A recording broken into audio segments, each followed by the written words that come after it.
നമ്മുടെ ദൗത്യം എന്ന് പറയുന്നത് ഇവിടെ മാറ്റം കൊണ്ടുവരാൻ.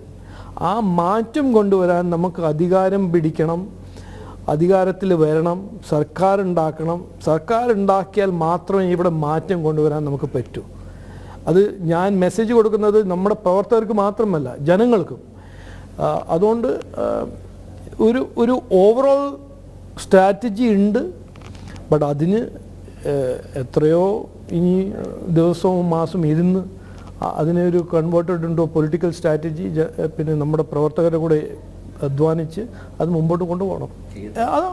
അതാണ് ഞാൻ ഇന്ന് ഭയങ്കര ഓപ്പണായിട്ട് പറയല്ലേ, എന്നെ അയച്ചിരിക്കുന്നത് എൻ്റെ ദൗത്യം എന്ന് പറഞ്ഞത് ഇതാണ്. ഇവിടെ ഒരു BJP NDA സർക്കാർ അധികാരത്തിൽ കൊണ്ടുവരുന്നവരെ ഞാൻ ഇവിടെ നിന്ന് പോവില്ല, വിശ്രമമില്ല. അല്ല വിശ്രമമല്ല, ഞാൻ ഇവിടുന്ന് പോവില്ല. അതാണ് ഞങ്ങളുടെ ദൗത്യം, നമ്മളെല്ലാവരും ദൗത്യം എന്ന് പാട്ടിൽ ഞാൻ പറഞ്ഞു തന്നു. നമസ്തേ, ജനം ഡിബേറ്റിലേക്ക് എല്ലാ പ്രേക്ഷകർക്കും സ്വാഗതം. കേരളത്തിലെ BJPയുടെ പുതിയ അധ്യക്ഷനായി രാജീവ് ചന്ദ്രശേഖർ ചുമതലയേറ്റു. BJP നേതൃത്വത്തിലുള്ള NDA മുന്നണിയെ കേരളത്തിൽ അധികാരത്തിലേറ്റുകയാണ് ദൗത്യമെന്ന് രാജീവ് ചന്ദ്രശേഖർ. വികസിത കേരളം യാഥാർത്ഥ്യമാവണമെങ്കിൽ കേരളം LDFും UDFും മാറി മാറി ഭരിക്കുന്നതിന് അവസാനമുണ്ടാകണം. അധികാരമാറ്റം സാധ്യമാക്കിയേ താനിനി കേരളത്തിൽ നിന്നും പോകുകയുള്ളൂ എന്ന് രാജീവ് ചന്ദ്രശേഖർ അല്പം മുമ്പ് ജനം TVക്ക് അനുവദിച്ച പ്രത്യേക അഭിമുഖത്തിൽ വ്യക്തമാക്കി. ഉറച്ച വാക്കുകൾ, അങ്ങേയറ്റത്തെ ആത്മവിശ്വാസം, പറഞ്ഞത് പ്രാവർത്തികമാകുമെന്ന ശുഭാപ്തി വിശ്വാസം. ജനം ഡിബേറ്റ് ചർച്ച ചെയ്യുന്നു, കേരളത്തിലെ BJPക്ക് ഇത് സുവർണകാലമോ? BJP വക്താവ് അഡ്വക്കേറ്റ് VV രാജേഷ്, രാഷ്ട്രീയ നിരീക്ഷകരായ professor P Anilkumar, N Sreekumar, LDF പ്രതിനിധി, RJD നേതാവ് സലീം മടവൂർ എന്നിവ ചേരുന്നു. എല്ലാ അതിഥികളെയും ഈ സംവാദത്തിലേക്ക് സ്നേഹാദരങ്ങളോടെ സ്വാഗതം ചെയ്യുന്നു. പ്രൊഫസർ അനിൽകുമാർ, രാജീവ് ചന്ദ്രശേഖറുമായി അല്പം മുമ്പാണ് സംസാരിച്ചത്. ഞാൻ ആമുഖത്ത് ചൂണ്ടിക്കാണിച്ചതുപോലെ വളരെ കോൺഫിഡൻസോടുകൂടിയാണ് അദ്ദേഹം ചില കാര്യങ്ങൾ വ്യക്തമാക്കിയത്. വികസിത കേരളമാണ് ലക്ഷ്യം. വികസിത കേരളം സാധ്യമാവണമെങ്കിൽ BJP നേതൃത്വത്തിലുള്ള NDA സർക്കാർ ഇവിടെ ഉണ്ടാവണം. അതുണ്ടാക്കുന്നത് വരെ വിശ്രമമില്ലാതെ പ്രവർത്തിക്കും. മാത്രമല്ല, അത് സാധ്യമാക്കിയ ശേഷമേ താൻ ഇനി കേരളത്തിൽ നിന്ന് പോവുകയുള്ളൂ എന്ന് രാജീവ് ചന്ദ്രശേഖർ വ്യക്തമാക്കുന്നു. രാജീവ് ചന്ദ്രശേഖരുടെ കരങ്ങളിൽ എത്രത്തോളം ഭദ്രമാണ് കേരളത്തിലെ BJP? ഈ ചോദ്യത്തിന് ഭയങ്കരമായ വളരെ വലിയ ഒരു പ്രസക്തി ഉണ്ട് എന്ന് നമുക്ക് ശ്രദ്ധിച്ചാൽ മനസ്സിലാവും. കാരണം ഈ കേരളത്തിലെ ഇതര രാഷ്ട്രീയ പ്രസ്ഥാനങ്ങളെ നോക്കുമ്പോൾ, പ്രത്യേകിച്ച് അത് LDF ആയാലും UDF ആയാലും, ഇന്ന് അവര് നേരിടുന്ന ഏറ്റവും പ്രധാനപ്പെട്ട പ്രശ്നം എന്ന് പറയുന്നത് മാറുന്ന യുവജനതയ്ക്കനുസരിച്ച് ചിന്തിക്കാനാകുന്നില്ല എന്നുള്ളതാണ്. എപ്പോഴും പഴഞ്ചൻ ചിന്താഗതിയും വികസനത്തെ സംബന്ധിച്ച് രൂഢമൂലമായിട്ടുള്ള ചില കാഴ്ചപ്പാടുകളും ഒക്കെ കൊണ്ട് തന്നെ അവർക്ക് മുന്നോട്ടുള്ള ലോകത്തിന്റെ മാറ്റത്തെ തിരിച്ചറിയാനാകാതെ പോകുന്നു എന്നുള്ള സംശയം പലപ്പോഴും നമുക്ക് ഉണ്ടാകുന്നുണ്ട്. ഇപ്പം BJPയെ സംബന്ധിച്ചിടത്തോളം കേരളത്തിൽ ഇത് വളരെ ശക്തമായിരുന്നു. ഒരർത്ഥത്തിൽ പറഞ്ഞാൽ പല തരത്തിൽ പല പ്രശ്നങ്ങളിൽ പെട്ടുകൊള്ളുകയായിരുന്നു പ്രസ്ഥാനം. ചിലയിടത്ത് അഴിമതി ആരോപണങ്ങൾ വരുന്നു, ചിലയിടത്ത് നേതൃത്വത്തിനിടയ്ക്ക് ഭിന്നതകൾ ഉണ്ടാകുന്നു. ഒരു ഏകീകൃതമായ സ്വഭാവമുള്ള നേതൃത്വ നിയന്ത്രണം പാർട്ടിക്കുള്ളിൽ ഉണ്ടായിട്ടുണ്ടോ എന്നുള്ള തരത്തിലുള്ള സംശയങ്ങൾ ഉണ്ടാകുന്നു.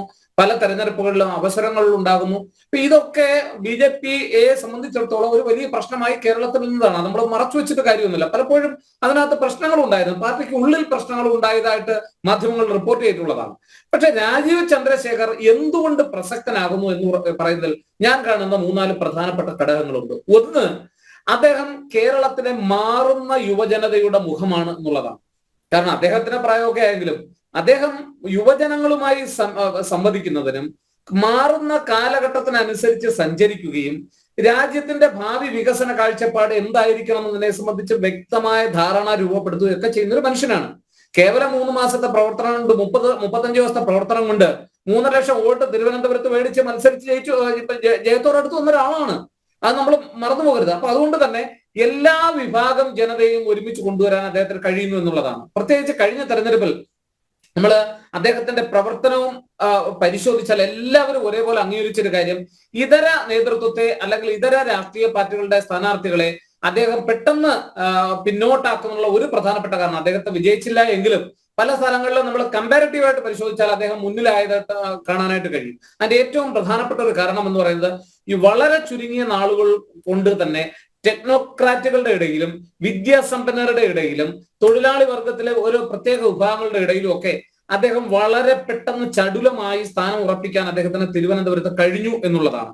അപ്പൊ അദ്ദേഹം ഈ BJP-യുടെ ഒരു മുഖമായി ഇപ്പോൾ കേരളത്തിലേക്ക് വരുമ്പോൾ തീർച്ചയായിട്ടും മറ്റ് രാഷ്ട്രീയ പ്രസ്ഥാനങ്ങൾക്ക് ഇല്ലാത്ത ഒരു മെച്ചം BJP-ക്ക് കൈവരുന്നു എന്നുള്ളതാണ്. കാരണം ഒരു നവവികസന കാഴ്ചപ്പാട് കേരളത്തിന് ഉണ്ടാക്കി കൊടുക്കാൻ ഇദ്ദേഹം പ്രാപ്തനാണ് എന്നുള്ളതാണ്. അത് അദ്ദേഹം സ്വീകരിക്കുന്ന ചില മെത്തേഡ്സ് അല്ലെങ്കിൽ മാർഗങ്ങൾ വളരെ വ്യത്യസ്തമായിരുന്നു. നമ്മൾ പഴഞ്ചനായിട്ടുള്ള സിദ്ധാന്തങ്ങളോ പാർട്ടി ക്ലാസ്സുകളിൽ ഇരുന്നുകൊണ്ടുള്ള തീരുമാനങ്ങളോ AC റൂമുകളിൽ ഉണ്ടായിട്ടുള്ള തീരുമാനങ്ങളോ ആയിരുന്നില്ല അദ്ദേഹത്തിൻ്റെത്. അദ്ദേഹം മറിച്ച് ഓരോ പ്രദേശത്ത് മീറ്റിങ്ങുകൾ വിളിക്കുകയും അവരുടെ ആവശ്യങ്ങൾ ചോദിച്ചറിയുകയും ആ പ്രശ്നങ്ങളിൽ അവിടെ നിന്നുകൊണ്ട് ഇടപെടാൻ ശ്രമിക്കുകയും അവിടെ നിന്ന് നയരൂപീകരണം നടത്താൻ ശ്രമിക്കുകയും ഒക്കെ ചെയ്യുന്ന ഒരു കാഴ്ച നമ്മൾ കണ്ടതാണ്. അതൊരു പക്ഷേ ഈ പാർട്ടിയുടെ നേതൃത്വത്തിലേക്ക് എത്തുമ്പോൾ അദ്ദേഹം എത്ര ഫലവത്തായി അത് ഉപയോഗിക്കുന്നു എന്നുള്ളതാണ് ഒന്നാമത്തെ കാര്യം. രണ്ടാമത്തെ കാര്യം, അതാണ് ഞാൻ പറഞ്ഞ യുവജനതയുടെ മുഖമായി അദ്ദേഹം വരുന്നു എന്ന് പറയാനുള്ള കാരണം അതാണ്. രണ്ടാമത്, അദ്ദേഹം മാറുന്ന കാലഘട്ടത്തിനനുസരിച്ച് ആ കാഴ്ചപ്പാടുകളെ പിന്തുടരുന്ന ഒരാളാണ്, ഒരു ടെക്നോക്രാറ്റാണ്. അദ്ദേഹം വളർന്നു വരുന്ന സാങ്കേതിക രംഗത്തെ, സോഫ്റ്റ്വെയർ രംഗത്തെ ഉണ്ടാകുന്ന നൂതനമായ മാറ്റങ്ങളെ കുറിച്ച് ആരും പറഞ്ഞ് ബോധ്യപ്പെടുത്തി കൊടുക്കേണ്ടുന്ന ആളല്ല. അദ്ദേഹത്തിന് കാര്യങ്ങൾ കൃത്യമായിട്ട് അറിയാം. അത് അദ്ദേഹത്തിന്റെ ഒരു അഡീഷണൽ പ്ലസ് പോയിന്റ് ആണ്. ഒരുപക്ഷെ ഇതര രാഷ്ട്രീയ പ്രസ്ഥാനങ്ങൾക്ക് ഇല്ലാതെ പോകുന്ന, ഇപ്പൊ സോഷ്യൽ മീഡിയയിൽ കാണിക്കുന്ന ഒരു കാര്യം ആഡ് ചെയ്യാം. അതായത് അദ്ദേഹമായിട്ട് സംസാരിച്ചപ്പോൾ അദ്ദേഹം ആവർത്തിച്ച് പറഞ്ഞൊരു കാര്യം, അതായത് നമ്മുടെ കുട്ടികളാണ് നമ്മുടെ സമ്പത്ത്, അഭ്യസ്ത വിദ്യരായിട്ടുള്ള ചെറുപ്പക്കാർ അവരാണ് നമ്മുടെ സമ്പത്ത്, കേരളത്തിൻ്റെ സമ്പത്ത്. പക്ഷേ നിർഭാഗ്യവശാൽ ഇവിടെ തൊഴിലവസരങ്ങൾ ഇല്ല.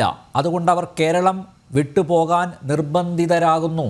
അവരെ ഇവിടെ നിലനിർത്തുക, അതാണ് എൻ്റെ മറ്റൊരു ദൗത്യം എന്നുകൂടി അദ്ദേഹം പറഞ്ഞിരിക്കുന്നു. അതെ, ഞാൻ ഇപ്പോഴും ഓർക്കുന്നു, അദ്ദേഹം കഴിഞ്ഞ തെരഞ്ഞെടുപ്പ് ക്യാമ്പയിനിൽ അദ്ദേഹം നടത്തിയ ഒരു പരിപാടി ഞാൻ നേരിട്ട് കേൾക്കാനിടയായ ഒരു വ്യക്തിയാണ്. അതിനകത്ത് അദ്ദേഹം അന്ന് ചോദിക്കുന്നുണ്ട്, എന്തുകൊണ്ട് കേരളത്തിലെ വിദ്യാർത്ഥികൾ പുറത്തേക്ക് പോകുന്നു എന്നുള്ളതിന് നിങ്ങൾ ഓരോരുത്തരും എന്നോട് പറയൂ എന്ന് പറഞ്ഞപ്പോൾ ഞങ്ങളൊക്കെ അഭിപ്രായം പറഞ്ഞതാണ് അതിന്റെ കാരണങ്ങൾ. അപ്പോൾ ഒരു സ്ഥാനാർത്ഥി ആയിരിക്കുമ്പോൾ തന്നെ ഇത്തരം കാര്യങ്ങൾ അദ്ദേഹം വളരെ താല്പര്യം കാണിച്ചിരുന്നു എന്നുള്ളതാണ്. അപ്പൊ അതുകൊണ്ട് തന്നെ മാറുന്ന യുവജനതയുടെ മുഖമാണ്, മാറുന്ന കേരളത്തിന്റെ മുഖം കൊടുക്കാൻ കഴിയും. മറ്റൊരു പ്രധാനപ്പെട്ട കാര്യം, അദ്ദേഹം ഒരു ഗ്രൂപ്പിന്റെ ആളല്ല എന്നുള്ളതാണ്.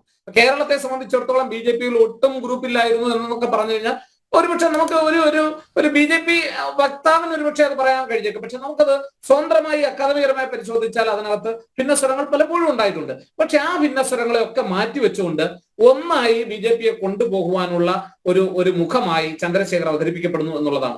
മറ്റൊരു പ്രധാനപ്പെട്ട കാര്യം എന്ന് പറയുന്നത്, അദ്ദേഹത്തിന് എല്ലാ വിഭാഗം ജനങ്ങളുടെ ഇടയിലും ഉള്ള സ്വീകാര്യതയാണ്. എല്ലാ ജനവിഭാഗങ്ങളുടെ ഇടയിലും അദ്ദേഹത്തിന് സ്വീകാര്യത ഉണ്ട് എന്നുള്ളതാണ്. ഒരുപക്ഷെ കഴിഞ്ഞ പ്രാവശ്യത്തിൽ തിരുവനന്തപുരത്ത് അവസാന ലാപ്പിലല്ല അദ്ദേഹം വന്നത് എങ്കിൽ ഒരു 3-4 മാസം അദ്ദേഹം അവിടെ ക്യാമ്പയിൻ ചെയ്ത് പ്രവർത്തനം നടത്തിയിരുന്നെങ്കിൽ ഒരുപക്ഷെ അദ്ദേഹത്തിന് വിജയിച്ച് കയറാൻ കഴിയുമായിരുന്നു എന്നുള്ളതാണ്. അവസാന ലാപ്പിലാണ് അദ്ദേഹത്തിന്റെ സ്ഥാനാർത്ഥിത്വം പ്രഖ്യാപിക്കപ്പെട്ട അവിടെ വരുന്നത് എന്നുള്ളത് കൊണ്ട് തന്നെ ചില പോരായ്മകൾ അദ്ദേഹത്തിന് ഉണ്ടായിരുന്നു എന്നുള്ളതാണ്. അപ്പൊ അതുകൊണ്ട് തന്നെ എല്ലാ വിഭാഗങ്ങളുടെ ഇടയിലുള്ള സ്വീകാര്യത, ഒരു മാറുന്ന കാലഘട്ടത്തിനനുസരിച്ച് പാർട്ടിക്ക് മുഖം കൊടുക്കാൻ കഴിയുന്ന ഒരാൾ, ചെറുപ്പക്കാരുടെ വോട്ട് അനായാസം കൈവശം നേടിയെടുക്കാൻ കഴിയുന്ന ഒരാൾ, അതുപോലെ തന്നെ പാർട്ടിയിലെ അവസരങ്ങളെ ഇല്ലായ്മ ചെയ്യാൻ കഴിവുള്ള ഒരാൾ, രാജ്യത്തെ മുന്നോട്ട് നയിക്കാൻ ഇദ്ദേഹത്തിന് ഒരു കാഴ്ചപ്പാടുണ്ട്. ഒരു കൺവിൻസിംഗ് ആയിട്ടുള്ള, വെറുതെ പറയുന്നതല്ല, അദ്ദേഹത്തിന് ഒരു കാഴ്ചപ്പാടുണ്ട്. ആ കാഴ്ചപ്പാട് ജെനുവിനാണ് എന്ന് ജനങ്ങൾക്ക് തോന്നിപ്പിക്കുവാനും ആ ജെനുവിനിറ്റി അദ്ദേഹത്തിന് നിലനിർത്താനും ഇന്നീ നിമിഷം വരെയും അദ്ദേഹത്തിന് കഴിഞ്ഞിട്ടുണ്ട് എന്നുള്ളതാണ്. അത് അദ്ദേഹത്തെ സംബന്ധിച്ചിടത്തോളം വളരെ പ്രധാനപ്പെട്ട ഒരു കാര്യമാണ്. നമ്മൾ അടുത്ത ഏറ്റവും പ്രധാനമായ ഒരു കാര്യം പരിശോധിക്കേണ്ടത് അദ്ദേഹത്തിന് കേന്ദ്ര സർക്കാരുമായിട്ടുള്ള ബന്ധമാണ്. ഒരുപക്ഷെ നരേന്ദ്രമോദി ഉൾപ്പെടെയുള്ള നേതൃത്വവുമായിട്ടുള്ള അദ്ദേഹത്തിന്റെ അടുത്ത ബന്ധം, അതും നമ്മുടെ കേരളത്തിന് ഒരു സ്വത്തായി മാറുന്നു എന്നുള്ളതാണ്. ഞാൻ പറഞ്ഞ മറ്റുള്ളവർക്ക് ആ ബന്ധം ഇല്ല, അല്ലെങ്കിൽ സുരേന്ദ്രന് ആ ബന്ധം ഇല്ല എന്നുള്ളതല്ല ഞാൻ പറഞ്ഞു വരുന്നത്. അവർക്കൊക്കെ ഉണ്ടെങ്കിലും ഇദ്ദേഹത്തിന് കുറച്ചുകൂടെ കൺവിൻസിംഗ് ആയിട്ടുള്ള ഒരു മാറുന്ന കാലഘട്ടത്തിനനുസരിച്ച്, ഭാരതത്തിന്റെ ഒരു മാറ്റത്തിനനുസരിച്ച് കേരളത്തെ കൊണ്ടുപോകാൻ എല്ലാ വിഭാഗം ജനങ്ങളെയും മൊബിലൈസ് ചെയ്യാൻ കഴിയുന്നു എന്നുള്ളതാണ്. മാത്രമല്ല BJP-യോടൊപ്പം ചേർന്ന് നിൽക്കുന്ന ഇതര മതവിഭാഗങ്ങളുടെ പിന്തുണയും അദ്ദേഹത്തിന് ലഭ്യമായിട്ടുണ്ട് എന്നാണ് ഞാൻ മനസ്സിലാക്കുന്നത്. അപ്പൊ അതുകൊണ്ട് തന്നെ മൊത്തത്തിൽ ഇപ്പൊ വളരെ ചഞ്ചലപ്പെട്ട് നിൽക്കുന്ന ഒരു 10% വോട്ട് കേരളത്തിൽ വർദ്ധിപ്പിച്ചാൽ പലയിടത്തും വോട്ടുകൾ പിടിക്കാൻ കഴിയുന്ന നിലയ്ക്ക് BJPക്ക് പടിപടിയായിട്ട് വളർന്നു വരാൻ കഴിയുന്നുണ്ട്. അത് അദ്ദേഹത്തിന് സ്വായത്തമാക്കാൻ കഴിയും. അതുകൊണ്ടാണ് അദ്ദേഹം പറഞ്ഞത് പാർട്ടിയെ അധികാരത്തിൽ ഏറ്റുക എന്നുള്ളതാണ് എന്റെ ദൗത്യം, അത് ഞാൻ എടുക്കുന്നു, സന്തോഷപൂർവ്വം ഏറ്റെടുക്കുന്നു എന്ന് പറയാനുള്ള കാരണം അതാണ്. അദ്ദേഹം കാര്യങ്ങളെ പഠിക്കാൻ സന്മനസ്സുള്ള ആളാണ്. അദ്ദേഹം കാര്യങ്ങൾ പഠിച്ച് മനസ്സിലാക്കുമെന്നാണ് ഞാൻ കരുതുന്നത്. യെസ്, എന്തായാലും വളരെ പ്രാഗ്മാറ്റിക് ആയിട്ടുള്ള ഒരു അപ്രോച്ചാണ് അദ്ദേഹത്തിൻ്റെ, വളരെ പ്രായോഗികമായിട്ടുള്ള ഒരു സമീപനം. പ്രൊഫസർ അനിൽകുമാർ താങ്കൾ ചൂണ്ടിക്കാണിച്ചതുപോലെ, അതായത് മാറ്റം അനിവാര്യമാണ് എന്ന് അദ്ദേഹം തിരിച്ചറിയുന്നു. മാറ്റത്തോടൊപ്പം സഞ്ചരിക്കുന്ന ഒരു നേതാവ്, മാത്രമല്ല പറയുന്നത് അത് പ്രാവർത്തികമാക്കാൻ സാധിക്കുമെന്ന് ഉറച്ച് വിശ്വസിക്കുന്ന ഒരു നേതാവ്, അതിന് അക്ഷീണം അദ്ദേഹം പ്രവർത്തിക്കുമെന്ന ഉറപ്പ് തരുന്നു. കേരള സമൂഹത്തിൻ്റെ മുന്നിൽ അദ്ദേഹം അതാണ് വെക്കുന്നത്. മറ്റ് പാനലിസ്റ്റുകൾ കൂടി എത്തിയിട്ടുണ്ട്. എൻ ശ്രീകുമാർ, വളരെ വലിയൊരു ദൗത്യമാണ് രാജീവ് ചന്ദ്രശേഖറിനെ BJP കേന്ദ്ര നേതൃത്വം ഏൽപ്പിച്ചിരിക്കുന്നത്. അദ്ദേഹം വലിയൊരു വെല്ലുവിളി ഏറ്റെടുക്കാൻ തയ്യാറായിട്ടാണ് അദ്ദേഹം വന്നിരിക്കുന്നത്. മാത്രമല്ല അദ്ദേഹം പറയുന്നത് BJP കേരളത്തിൽ അധികാരം പിടിക്കും, ആ അധികാരത്തിൽ കൊണ്ട് എത്തിക്കുക എന്നുള്ളതാണ് അദ്ദേഹത്തിൽ നിക്ഷിപ്തമായിട്ടുള്ള ചുമതല എന്ന് അദ്ദേഹം ആവർത്തിച്ച് പറയുന്നു.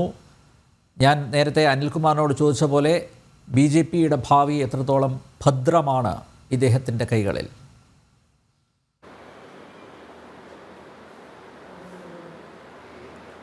നോക്കൂ ശ്രീ അനിൽ നമ്പ്യാർ, ഒരു രാഷ്ട്രീയ കക്ഷിയുടെ അധ്യക്ഷ പദവിയിലേക്ക് പുതിയൊരാൾ വരുമ്പോൾ അദ്ദേഹം ഒരുപാട് കാര്യങ്ങൾ പറയും.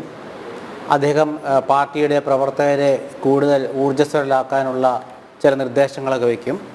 അതിൻ്റെ ഭാഗമായിട്ട് മാത്രമേ ശ്രീ രാജീവ് ചന്ദ്രശേഖർ ഇന്ന് നടത്തിയ പ്രസംഗങ്ങളും അഭിമുഖങ്ങളും ഞാൻ മനസ്സിലാക്കുന്നുള്ളൂ. ഇവിടെ അദ്ദേഹം പറയുന്ന കാര്യം കേരളത്തിലെ NDAയെ അധികാരത്തിൽ എത്തിക്കുന്നതാണ്. NDA അധികാരത്തിൽ എത്തിക്കണമെങ്കിൽ തീർച്ചയായിട്ടും കേരളത്തിൽ ഒരുപാട് മാറ്റങ്ങൾ സംഭവിക്കേണ്ടി വരും. LDF UDF എന്നുള്ള ആ ഒരു മുന്നണി സംവിധാനത്തെ മറികടന്ന് ഇപ്പോൾ മുഖ്യ പ്രതിപക്ഷം പോലും അല്ലാത്ത BJP മുന്നിലെത്തുക എന്നൊക്കെ പറഞ്ഞാൽ നമുക്ക് തൽക്കാലം അത് ആലോചിക്കാൻ പോലും കഴിയുന്ന ഒന്നല്ല.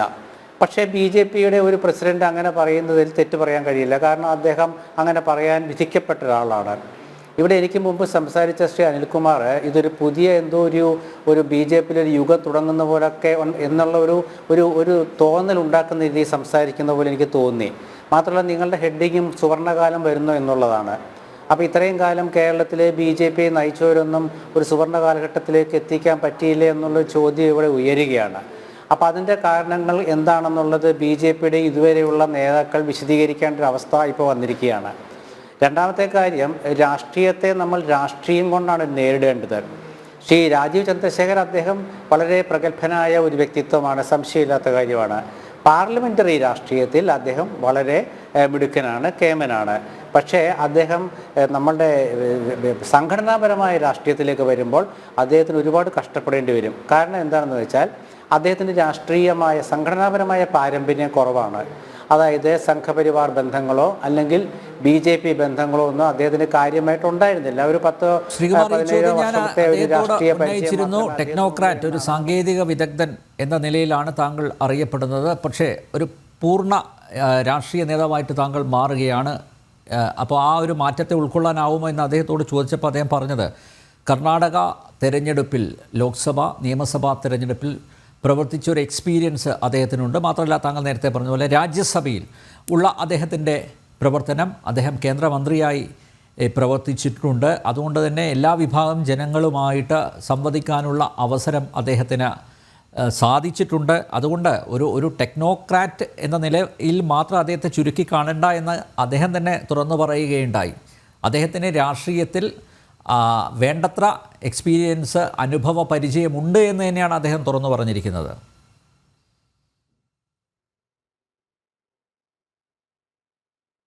അല്ല അദ്ദേഹത്തിൻ്റെ ആ ഒരു വിശ്വാസ്യതയെ നമുക്ക് ചോദ്യം ചെയ്യാൻ കഴിയില്ലല്ലോ. കാരണം എന്താ വെച്ചാൽ അദ്ദേഹത്തിൻ്റെ ആത്മവിശ്വാസത്തെ ആരും ചോദ്യം ചെയ്യാൻ പറ്റില്ല. നമ്മളിവിടെ രാജീവ് ചന്ദ്രശേഖർ എന്ന വ്യക്തിയെ അല്ലല്ലോ നമ്മളോട് കുറിച്ച് പറയുന്നത്. പക്ഷേ രാജീവ് ചന്ദ്രശേഖറിൻ്റെ പ്രസിഡന്റ്, BJPയുടെ പുതിയ പ്രസിഡന്റ് എന്ന നിലയ്ക്ക് നമ്മൾ വിലയിരുത്തുമ്പോൾ വ്യക്തിപരമായ ചില കാര്യങ്ങളും വ്യക്തിവിശേഷങ്ങളും നമ്മൾ വിലയിരുത്തേണ്ടി വരും. കാരണം ഇപ്പോൾ ശശി തരൂർ കോൺഗ്രസിൻ്റെ അഖിലേന്ത്യാ പ്രസിഡന്റ് സ്ഥാനത്തേക്ക് മത്സരിച്ച ഒരാളാണ്. അക്കാലത്ത് അന്ന് എനിക്കൊരു കോൺഗ്രസ് പക്ഷമുള്ള ഒരു പത്രപ്രവർത്തകനാണെന്ന് ഷാനിലിന് അറിയാമല്ലോ.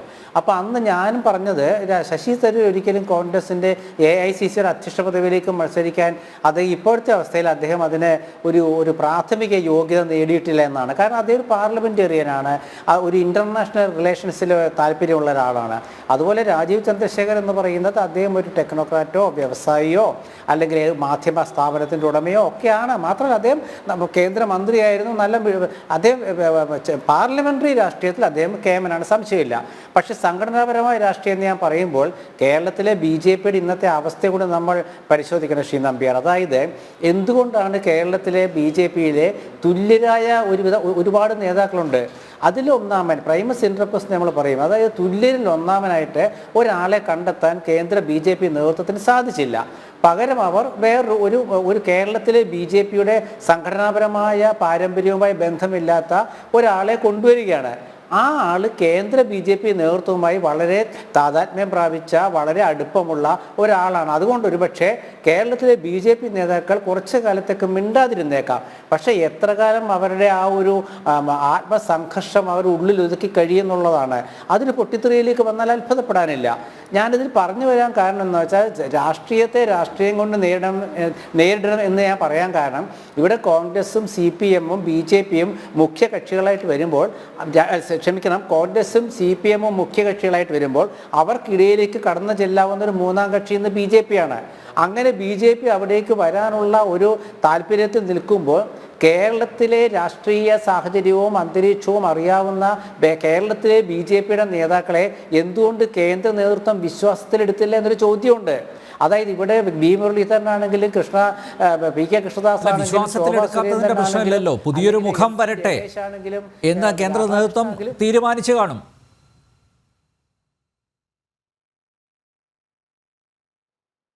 അതെ ഞാൻ പറഞ്ഞ പുതിയ മുഖം വരുമ്പോൾ എന്തുകൊണ്ട് ഇവിടെയുള്ള നിലവിലത്തെ നേതൃനിരയിലുള്ള മുഖങ്ങൾ അപ്രസക്തരായി? അത് ചോദ്യമല്ലേ?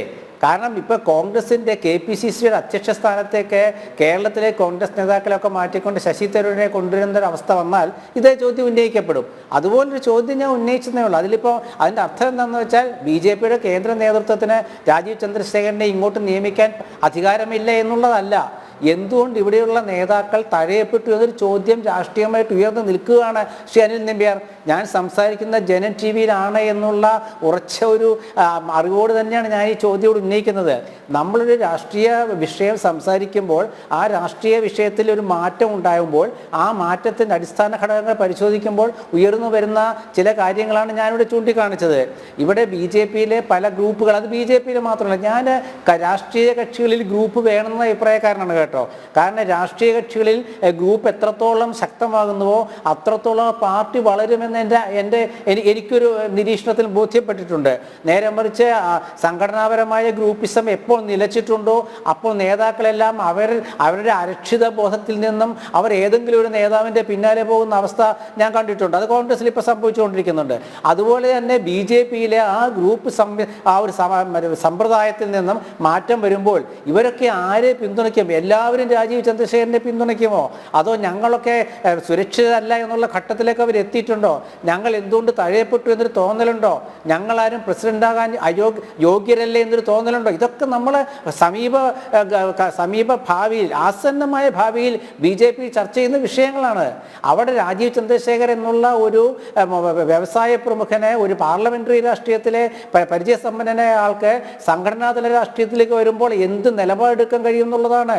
അല്ല, പക്ഷേ അത്തരം ആശങ്കകളൊക്കെ അസ്ഥാനത്താക്കി എല്ലാവരെയും ചേർത്ത് നിർത്താൻ രാജീവ് ചന്ദ്രശേഖറിൻ്റെ നേതൃത്വത്തിന് സാധിക്കുകയാണെങ്കിൽ നമുക്ക് ചെറുതായി കാണാൻ പറ്റില്ലല്ലോ.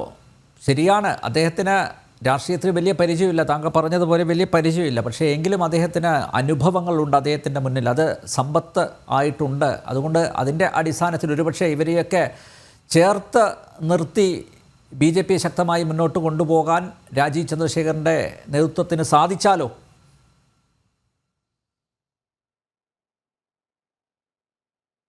അല്ല, അതൊരു രാഷ്ട്രീയത്തിൽ ഇങ്ങനെ നമ്മളെ ഭൂതകാലവും വർത്തമാനകാലവും അല്ലേ ചർച്ച ചെയ്യാൻ പറ്റുള്ളൂ. ഭാവി കാര്യം ചർച്ച ചെയ്യാൻ പറ്റുമോ? വർത്തമാനകാല രാഷ്ട്രീയത്തിൽ ഞാൻ ഈ പറഞ്ഞ കാര്യമേ എനിക്ക് പറയാൻ പറ്റുള്ളൂ. ഭാവിയിൽ ഇപ്പം നമുക്കൊന്നും പറയാൻ പറ്റില്ലല്ലോ. കാരണം മറ്റേ കേന്ദ്രത്തിലെ മൂന്നാം തവണയും BJP അധികാരത്തിലെത്തിയ ഒരു രാഷ്ട്രീയം നമ്മൾ കണ്ടതല്ലേ. ബംഗാളിലും ത്രിപുരയിലും കമ്മ്യൂണിസ്റ്റ് പാർട്ടികൾ ഇല്ലാതായ സാഹചര്യം നമ്മൾ കണ്ടതല്ലേ. നേരെ മറിച്ച് ഇപ്പോഴത്തെ അവസ്ഥയിൽ വർത്തമാനകാല രാഷ്ട്രീയത്തിൽ കേരളത്തിലെ BJPയുടെ വർത്തമാനകാല BJPയെ കുറിച്ചാണ് ഞാൻ പറയുന്നത്.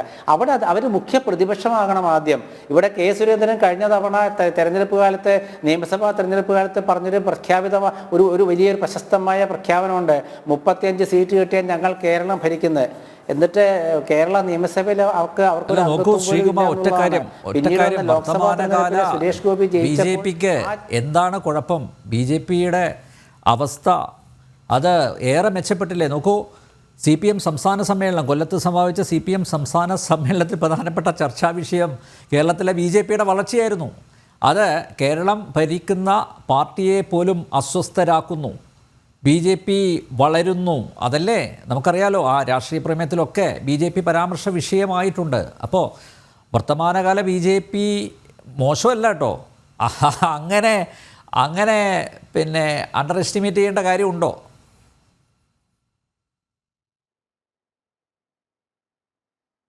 നോക്കൂ നമ്പ്യാർ, ഒരു രാഷ്ട്രീയ കക്ഷിയും നമ്മൾ അണ്ടർ എസ്റ്റിമേറ്റ് ചെയ്യരുത്. BJP എന്നല്ല, ഒരു പാർട്ടിയും, ഏത് ചെറിയ പാർട്ടികളാണെങ്കിലും നമ്മൾ അങ്ങനെ ചെയ്യാൻ പാടില്ല. കാരണം രാഷ്ട്രീയത്തിലെ ഏത് പാർട്ടിയും പെട്ടെന്ന് വളരാം, പെട്ടെന്ന് അവസാനിക്കാം. അത് നമ്മൾ കണ്ടുകൊണ്ടിരിക്കുന്നതുകൊണ്ട് ഞാൻ പറഞ്ഞതേ ഉള്ളൂ. ഇപ്പോൾ BJP ഒരു കാലത്ത് എന്തായിരുന്നു, അവർക്ക് എത്ര സീറ്റ്, 2 സീറ്റല്ലേ ഉണ്ടായിരുന്നുള്ളൂ. കോൺഗ്രസിന് എത്രയോ സീറ്റ് കിട്ടി. ഇന്ന് കോൺഗ്രസ് ഈ തവണയാണല്ലോ ഡൽഹിയിലെ NDAക്ക് മറ്റേ BJPയുടെ ഭരണം, ഒറ്റയ്ക്കുള്ള ഭരണം അവസാനിപ്പിച്ചിട്ട് ഒരു NDA ഭരണം എന്ന രീതിയിലേക്ക് കോൺഗ്രസിന് എത്തിക്കാൻ കഴിയും. ഈ സാഹചര്യത്തിലാണല്ലോ ഒരു രാഷ്ട്രീയ കക്ഷിയും നമ്മളങ്ങനെ വില കുറച്ച് കാണാൻ ഞാൻ തയ്യാറല്ല. ഞാൻ അങ്ങനെ ചെയ്യാറില്ല. പക്ഷെ ഞാൻ പറയുന്നത് വർത്തമാനകാല രാഷ്ട്രീയത്തിലെ BJP ഒരു മുഖ്യ പ്രതിപക്ഷമല്ല. കേരളത്തിലെ മുഖ്യ പ്രതിപക്ഷം ആയതിനു ശേഷമേ ഭരണത്തെക്കുറിച്ച് ചിന്തിക്കാവൂ. ഇത് അവരെന്താ ചെയ്തത്? മുഖ്യ പ്രതിപക്ഷം ആകുന്നതിന് മുമ്പേ ഭരണത്തെക്കുറിച്ച് ചിന്തിച്ചു. അപ്പം അങ്ങനെ വരുമ്പോൾ എന്താണ്, 2 മുന്നണികൾ തമ്മിലുള്ള ഈ ഉഗ്ര പോരാട്ടത്തിനിടയിൽ BJPയുടെ സ്ഥാനം എന്താണ് എന്ന ചോദ്യത്തിന് നമുക്ക് ഇപ്പോൾ പറയാൻ പറ്റാവുന്നത് കഴിഞ്ഞ പാലക്കാട് തെരഞ്ഞെടുപ്പിൽ ആ പാർട്ടിക്ക് ഉണ്ടായ തിരിച്ചടിയാണ്. പാലക്കാട് ചിത്രത്തിലേ ഇല്ലാതിരുന്ന സ്ഥലത്ത്, പ്രതിപക്ഷത്ത് പോലും ഇല്ലാതിരുന്ന സ്ഥലത്ത് BJP അധികാരത്തിലെത്തിയിട്ടുണ്ട് ഇല്ലേ? ത്രിപുരയിലൊക്കെ സംഭവിച്ചത് നമ്മുടെ മുന്നിൽ ഉണ്ടല്ലോ. അപ്പോൾ ചിത്രത്തിലുണ്ടാവണമെന്നോ അല്ലെങ്കിൽ പ്രതിപക്ഷത്തിരിക്കണമെന്നോ ഇല്ല. അവർക്ക് അധികാരം സ്വപ്നം കാണാം. വലിയ വലിയ സ്വപ്നങ്ങൾ കാണട്ടെ, എങ്കിലല്ലേ അത് യാഥാർത്ഥ്യമാവുകയുള്ളൂ.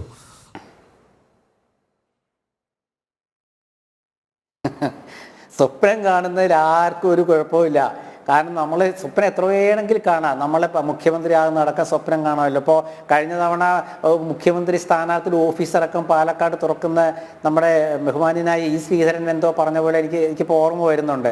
അതൊന്നും ഒരു കുഴപ്പമില്ല മിസ്റ്റർ നമ്പ്യാർ. പക്ഷെ നമ്മൾ പറയുന്നത് എന്താ വെച്ചാൽ കേരളത്തിലെ രാഷ്ട്രീയ സാഹചര്യം, ഇപ്പം ബംഗാളും ത്രിപുരയും അതുപോലെ മറ്റ് സംസ്ഥാനങ്ങളൊക്കെ വലിയ വ്യത്യാസമുണ്ട്.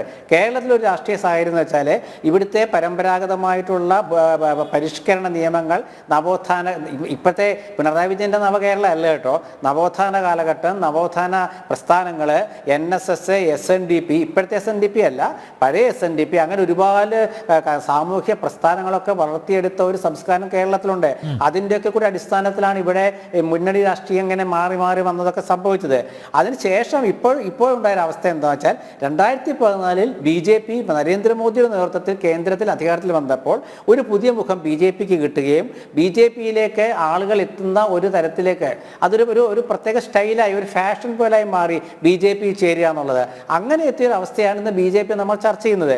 കേന്ദ്രം ഭരിക്കുന്ന പാർട്ടിയുടെ കേരള ഘടകം എന്നുള്ള പ്രാധാന്യമാണ് ഞാൻ ഇന്ന് BJPക്ക് കേരളത്തിൽ കാണുന്നുള്ളൂ. മുഖ്യ പ്രതിപക്ഷം എന്ന രീതിയിൽ ഞാൻ അവർക്ക് യാതൊരു സ്ഥാനവും കൽപ്പിക്കുന്നില്ല. മറിച്ച് കേന്ദ്ര ഭരണമുള്ള പാർട്ടിയുടെ കേരള ഘടകം, ആ നിലയ്ക്ക് അവർക്ക് ഒരു പ്രസക്തി ഉണ്ട്. അത്രേ ഉള്ളൂ. Yes, advocate VV Rajesh, Rajeev Chandrasekhar ഒരു ഫുൾ ടൈം പൊളിറ്റീഷ്യൻ അല്ല, പൂർണ്ണമായും ഒരു രാഷ്ട്രീയ നേതാവല്ല.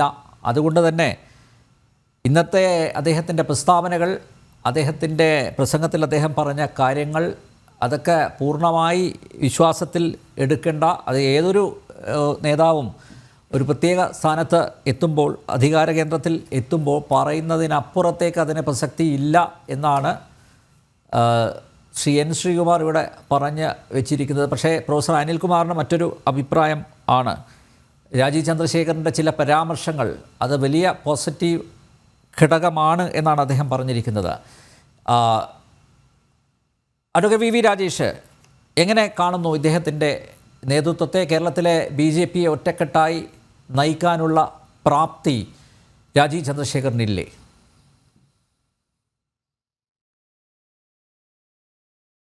അതായത് എന്ത് ക്രൈറ്റീരിയ വെച്ചാണ് രാഷ്ട്രീയക്കാരെ അളക്കുന്നത്, രാഷ്ട്രീയ പ്രവർത്തകരെ അളക്കുന്നത് എന്ന് ഈ ചർച്ചയിൽ പങ്കെടുത്തവർ എന്താണ് ഉദ്ദേശിച്ചതെന്ന് എനിക്ക് മനസ്സിലായിട്ടില്ല. ഇപ്പോൾ ഒരു കാര്യം, തിരുവനന്തപുരത്ത് കഴിഞ്ഞ പാർലമെൻറ്റ് തെരഞ്ഞെടുപ്പിന് തൊട്ട് മുമ്പ് അന്നത്തെ MP, ഇപ്പോഴത്തെ സിറ്റിംഗ് MP ശ്രീ ശശി തരൂർ എന്താണ് പറഞ്ഞത്? നരേന്ദ്രമോദി വന്നാൽ പോലും ഞാൻ ഇവിടെ നിഷ്പ്രയാസം ജയിക്കും എന്നൊരു സ്റ്റേറ്റ്മെൻറ്റ് ആരും ചോദിക്കാതെ, നരേന്ദ്രമോദി തിരുവനന്തപുരത്ത് മത്സരിക്കുമെന്ന് ഞങ്ങൾ ആരും പറഞ്ഞില്ല, മോഡി വന്നാൽ പോലും ഞാൻ ഫൈറ്റ് ചെയ്യാൻ തയ്യാർ, ഞാൻ 1 ലക്ഷം വോട്ടിൻ്റെ ഭൂരിപക്ഷത്തിൽ ജയിക്കുമെന്നാണ് ശശി തരൂർ പറഞ്ഞിരുന്നത്. എന്നാൽ ഒരു 35 ദിവസം മുമ്പാണ് തെരഞ്ഞെടുപ്പിന് പോളിംഗ് ഡേറ്റിന് 35 ദിവസം മുമ്പാണ് ശ്രീ രാജീവ് ചന്ദ്രശേഖർ തിരുവനന്തപുരത്ത് ഇറങ്ങിയത്. തിരുവനന്തപുരത്ത് അദ്ദേഹം എത്തി 35 ദിവസം അദ്ദേഹം ക്യാമ്പയിൻ നടത്തിയപ്പോഴേക്കും ശശി തരൂർ വിയർത്ത് കുളിച്ചു എന്ന് മാത്രമല്ല 22,500 വോട്ടിന് രാജീവ് ചന്ദ്രശേഖർ മണിക്കൂറോളം ലീഡ് ചെയ്തു നിന്നു. ഒടുവിൽ ഒരു മുക്കുമൂളി 16,000 വോട്ടിന് ശശി തരൂർ ജയിച്ചു. അപ്പോൾ രാജീവ് ചന്ദ്രശേഖരൻ രാഷ്ട്രീയം അറിയില്ലാത്തതുകൊണ്ടാണോ അങ്ങനെ സംഭവിച്ചത്? 35 ദിവസം കൊണ്ട് 1 ലക്ഷം വോട്ടിൻ്റെ മാർജിൻ ഉണ്ടായിരുന്ന ഒരു ക്യാൻഡിഡേറ്റിനെ വിറപ്പിക്കാൻ സാധിച്ചുവെങ്കിൽ രാജീവ് ചന്ദ്രശേഖറിന് ഏറ്റവും നല്ല രാഷ്ട്രീയ പ്രവർത്തകനായതുകൊണ്ടാണ് രാജീവ് ചന്ദ്രശേഖരന് സാധിച്ചത് എന്നുള്ള യാഥാർത്ഥ്യത്തിൽ നിന്നുകൊണ്ട് വേണം ഈ ചർച്ച നടത്താൻ വേണ്ടി. ഇനി ഞാൻ ഒരു കാര്യം പറയാം അനിൽ നമ്പ്യാർ, നമ്മളിപ്പോൾ കേരളത്തിൽ പ്രവർത്തിക്കുന്ന ദൈനംദിന രാഷ്ട്രീയ പ്രവർത്തനത്തിൽ നിൽക്കുന്ന 100 കണക്കിന് 1000 നേതാക്കന്മാരുടെ ചെറുതും വലുതുമായ സ്ഥാനങ്ങൾ വഹിക്കുന്ന നേതാക്കന്മാരുടെ മുഖ്യമന്ത്രിമാർ, മുൻ മുഖ്യമന്ത്രിമാർ, MLA മാർ ഒക്കെ ഉണ്ട്. നമുക്കൊക്കെ തന്നെ അവരുടേതായ ജീവിത സാഹചര്യങ്ങൾ വെച്ച് ഒരു തരത്തിലുള്ള ജീവിത സാഹചര്യങ്ങൾ, നമ്മുടെ പ്രൊഫഷൻ ഉള്ളവരുണ്ട്, അഭിഭാഷകരുണ്ട്, വിദ്യാഭ്യാസമൊക്കെ ഉണ്ട്.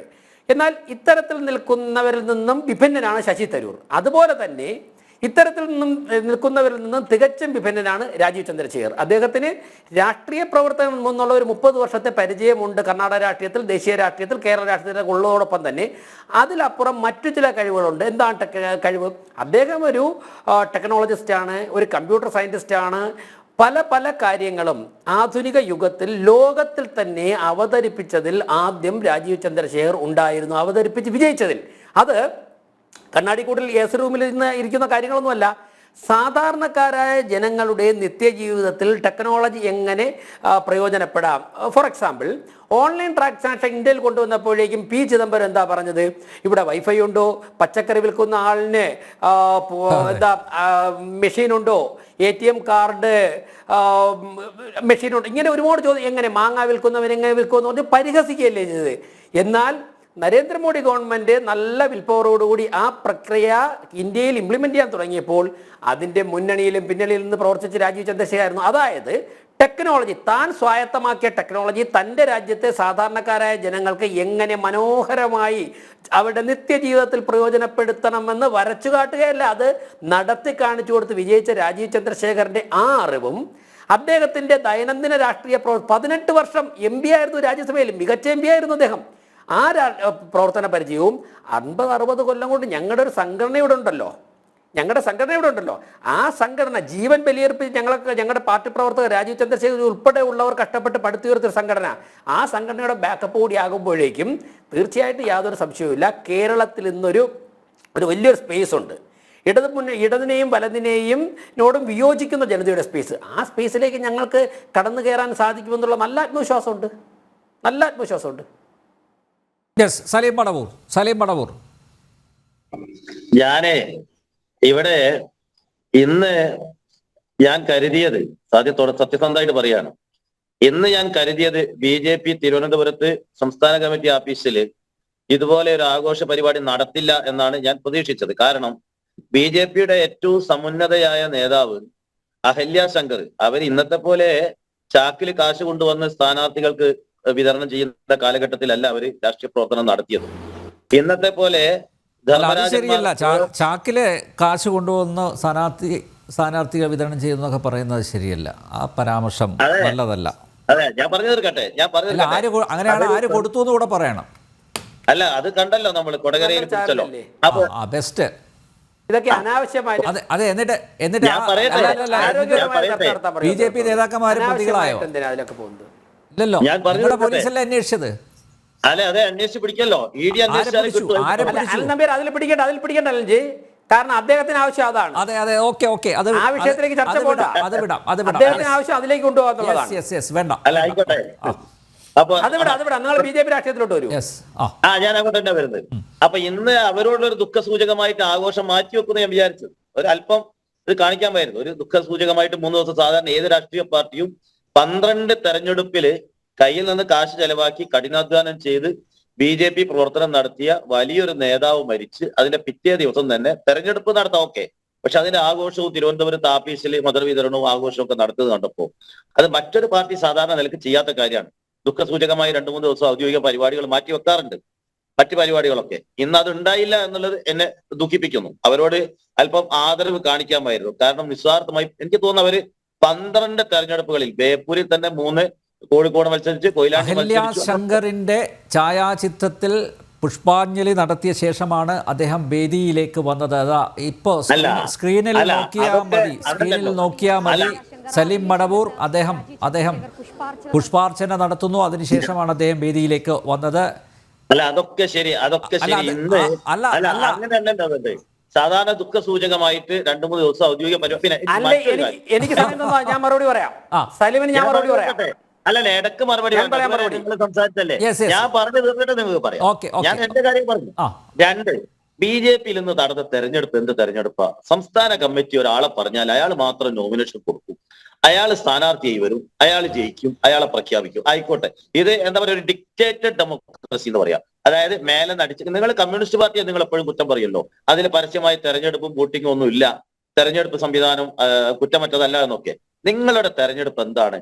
നിങ്ങളുടെ കമ്മിറ്റി ഒരാളെ ഉണ്ടെങ്കിൽ തെരഞ്ഞെടുപ്പ്, നിങ്ങളൊരു സ്ഥാനാർത്ഥിയെ തരും, അയാളെ നോമിനേഷൻ കൊടുത്ത് അയാളെ വിജയിയായി പ്രഖ്യാപിക്കുന്ന തെരഞ്ഞെടുപ്പ്.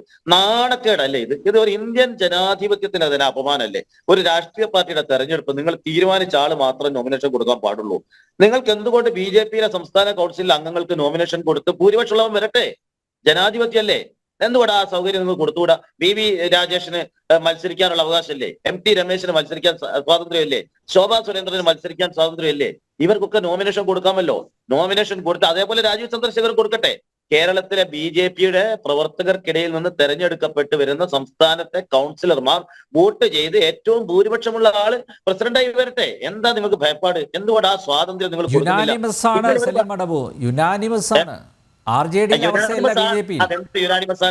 എന്ത് യുനാനിമസ് ആണ്? നിങ്ങൾ എന്തെങ്കിലും നോക്കട്ടില്ലേ? മറ്റൊരാൾക്ക് നോമിനേഷൻ കൊടുക്കാനുള്ള അവസരം കൊടുക്കില്ല. നിങ്ങൾ കേന്ദ്ര കമ്മിറ്റി, BJPയുടെ കേന്ദ്ര കമ്മിറ്റി അങ്ങനെ അവസരം കിട്ടിയില്ല എന്ന് പറഞ്ഞ് ആരെങ്കിലും പ്രതിഷേധിച്ചോ? ഏതെങ്കിലും ഒരു നേതാവ് പേടിച്ചിട്ട് നിങ്ങൾ പുറത്താക്കൂലേ? ഏതെങ്കിലും നേതാവ് പ്രതിഷേധിച്ചോ? പുറത്താക്കലൊക്കെ പിന്നെയല്ലേ അതിപ്പോ ഞാൻ ചോദിക്കട്ടെ, അതിപ്പോ സലീം മടവൂരിനെ വിളിച്ചു പറഞ്ഞോ എനിക്ക് താല്പര്യം ഉണ്ടായിരുന്നു പക്ഷേ അവരനുവദിച്ചില്ല എന്നാരെങ്കിലും പറഞ്ഞതായിട്ട് എന്തെങ്കിലും? ഞാൻ മനസ്സിലാക്കിയിടത്തോളം പലർക്കും പ്രസിഡന്റ് സ്ഥാനത്തേക്ക് ആഗ്രഹം ഉണ്ടായിരുന്നു, അവർക്ക് മത്സരിക്കാൻ താല്പര്യം ഉണ്ടായിരുന്നു, അവർ മത്സരിക്കട്ടായിരുന്നു. എന്തിനാ നിങ്ങൾ തടയുന്നത്? നിങ്ങൾ ഇത് ഒരു ഡിക്റ്റേറ്റഡ് ഡെമോക്രസി എന്ന് പറയാം. ഇത് കമ്മ്യൂണിസ്റ്റ് പാർട്ടിയിൽ തെരഞ്ഞെടുപ്പില്ല, ജനാധിപത്യമില്ല എന്ന് പറയുന്ന ആളുകൾ സ്വന്തം പാർട്ടിയിൽ ഒരാൾക്ക് മാത്രം നോമിനേഷൻ കൊടുത്ത് അയാളെ വിജയിയായി പ്രഖ്യാപിച്ച് അയാൾ അവരോധിക്കുന്നു. ഇനി ഞാൻ ഒന്നാമത്തോടെ കഴിഞ്ഞു. 2 ഞാൻ ചോദിക്കട്ടെ, 3 ഈ BJPയില് ഈ സംസാരിക്കുന്ന BV രാജേഷിനോട്, അദ്ദേഹം BJPയോട് എനിക്ക് രാഷ്ട്രീയമായ വ്യത്യാസമുണ്ട്, വ്യക്തിപരമായി എനിക്ക് ബഹുമാനമാണ്. എനിക്ക് എല്ലാവരോടും ബഹുമാനമാണ്. ഞാൻ ഇന്ന് അഹല്യ ശങ്കറിന്റെ വീട്ടിൽ ഞാൻ പോയിട്ടുണ്ട്. ഞാൻ എല്ലാ BJPയുടെ ധാരാളം പ്രവർത്തകരായിട്ട് വ്യക്തിപരമായി നല്ല സൗഹൃദമാണ്. രാഷ്ട്രീയമായിട്ട് എതിർക്കും, അത് എന്റെ നിലപാടാണ്. വ്യക്തിപരമായി എനിക്ക് എല്ലാവരോടും ബഹുമാനമാണ്. എനിക്ക് MT രമേശിനോട് വലിയ ആദരവാണ്. കാരണം അദ്ദേഹമൊക്കെ ചെറിയ കാലത്ത് യുവമോർച്ചയ്ക്ക് ഒരു അഡ്രസ്സ് കേരളത്തിൽ യുവമോർച്ചയ്ക്ക് ഒരു അഡ്രസ്സ് ഉണ്ടാക്കിയ ആളാണ്. അദ്ദേഹം പ്രസിഡന്റായി വരുന്നത് ഉള്ളിൽ എനിക്ക് ഭയപ്പാടുണ്ട്. BJP വളർന്നു പോവുമോ? അദ്ദേഹത്തെ പോലെയുള്ള സംശുദ്ധ രാഷ്ട്രീയത്തിന്റെ ആളുകൾ BJPയുടെ പ്രസിഡന്റ് സ്ഥാനത്ത് വന്നാലേ ഞങ്ങളുടെ രാഷ്ട്രീയത്തിന് ദോഷം ചെയ്യുമെന്ന് ഭയപ്പെട്ട ഒരാളാണ്. പക്ഷേ നല്ല കാര്യത്തിന് BJPയുടെ സംസ്ഥാന പ്രസിഡന്റാണ് ഞങ്ങളുടെ ഐശ്വര്യം. കാരണം അദ്ദേഹത്തെ കൊണ്ടുവന്നു. ഒരു ABVPയുടെ ഒരു സമരത്തിൽ പങ്കെടുത്തിട്ടുണ്ടോ? എവിടെന്നെങ്കിലും ഈ BV രാജേഷ് അടി കൊണ്ടതുപോലെ എവിടെന്നെങ്കിലും അടി കൊണ്ടിട്ടുണ്ടോ? BV രാജേഷ് ഒക്കെ BJPക്ക് വേണ്ടി അധ്വാനിച്ചതുപോലെ അധ്വാനിച്ചിട്ടുണ്ടോ? ഇവരൊക്കെ നല്ല സ്കൂളുകളിൽ, അദ്ദേഹം എന്ന് പറയുന്നത് എന്താണ്, ഞാൻ കേന്ദ്രീയ വിദ്യാലയങ്ങളിൽ, ഞാൻ ഇങ്ങനെ പബ്ലിക് സ്കൂളുകളിൽ പഠിച്ചു.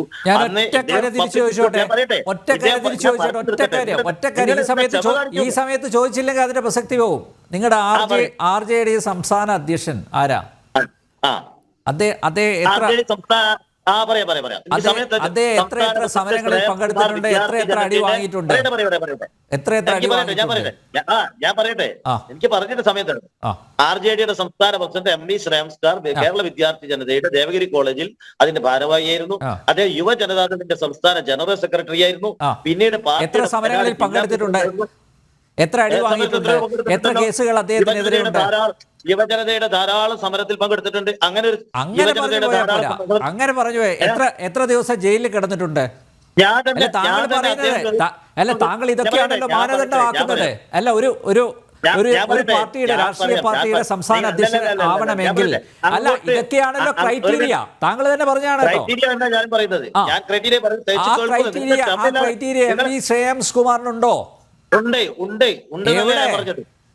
ഞാൻ പറഞ്ഞു കേട്ടില്ല. MV ശ്രേയാംസ്കുമാർ കേരള വിദ്യാർത്ഥി ജനതയുടെ ദേവഗിരി കോളേജിൽ ഭാരവാഹിയായിരുന്നു. അദ്ദേഹം യുവജനതാദളിന്റെ സംസ്ഥാന ഭാരവാഹിയായിരുന്നു, സംസ്ഥാന ജനറൽ സെക്രട്ടറി ആയിട്ടുണ്ട്. ഞാൻ അന്ന് സംസ്ഥാന കമ്മിറ്റി മെമ്പറാണ്. അദ്ദേഹം പാർട്ടിയുടെ വയനാട് ജില്ലാ ജനറൽ സെക്രട്ടറിയായി, പിന്നീട് ജില്ലാ പ്രസിഡന്റായി. അങ്ങനെ ഘട്ടം ഘട്ടമായിട്ടാണ് വളർന്നു വന്നത്. ഘട്ടം ഘട്ടമായിട്ട് തന്നെയുമല്ല. ഞാൻ പറയട്ടെ, തികച്ചു കേൾക്കൂ. ഞാൻ മാധ്യമപ്രവർത്തനം തുടങ്ങിയിട്ട് ഒരു 17 വർഷമായി. ഈ MV ശ്രേയാംസ്കുമാർ താങ്കൾ പറഞ്ഞ പദവികൾ ഒക്കെ വഹിച്ചിട്ടുണ്ടെന്നൊക്കെ ഇപ്പോഴാണ് അറിയുന്നത്. താങ്കൾ പറയുമ്പോൾ ഞാൻ അറിയുന്നത് കേട്ടോ. നിങ്ങൾ ഇപ്പോഴും അറിയാം. നിങ്ങൾ നേരത്തെ ബ്രാൻഡ് ചെയ്തുകൊണ്ടാണ്. അനിൽ നമ്പ്യാർ, ഒരു കാര്യം കൂടെ, ഇപ്പോൾ ഞങ്ങളുടെ സംഘടനാ തെരഞ്ഞെടുപ്പ് നടന്നുകൊണ്ടിരിക്കുകയാണ്. മെമ്പർഷിപ്പ് വർക്ക് നടക്കുകയാണ്. സംസ്ഥാന പ്രസിഡന്റ് സ്ഥാനത്തേക്ക് ഒരു തെരഞ്ഞെടുപ്പ് വരുമ്പോൾ ഈ ഇരിക്കുന്ന സലീം മടവൂരിന് തോന്നുകയാണ്, എനിക്കൊന്ന് മത്സരിക്കണം, ഒരു തടസ്സവും നോമിനേഷൻ കൊടുക്കാം. ശ്രീ MP വീരേന്ദ്രകുമാർ പ്രസിഡന്റ് സ്ഥാനത്തെ മത്സരിച്ചപ്പോഴും എതിരായിട്ട് നോമിനേഷൻ കൊടുത്തു, മത്സരം നടന്നു, ആളുകൾ കൊടുത്തു, വോട്ട് കിട്ടിയില്ല, തോറ്റു. അത് വേറെ കാര്യം. അതുകൊണ്ടൊന്നും നടപടി ഉണ്ടാകാൻ പോകുന്നില്ല. ശ്രീ സാക്ഷാത് ചന്ദ്രശേഖർ പണ്ട് ജനതാ പാർട്ടിയുടെ പ്രസിഡന്റായി മത്സരിച്ചപ്പോ സുബ്രഹ്മണ്യം സ്വാമി അഗ്നിവേശം മത്സരിച്ചു. ഇതൊക്കെ ജനാധിപത്യമാണ്. എല്ലാവർക്കും മത്സരിക്കാൻ അവസരം കൊടുക്കണം. എതിരാളികൾ മത്സരിക്കട്ടെ. ഇവിടെ ഒരാൾ മാത്രമേ ഇതെന്ത് ജനാധിപത്യമാണ്? നമുക്ക് VV രാജേഷോട് ചോദിക്കാം, അദ്ദേഹത്തിന്റെ മറുപടി വരട്ടെ. VV രാജേഷ്,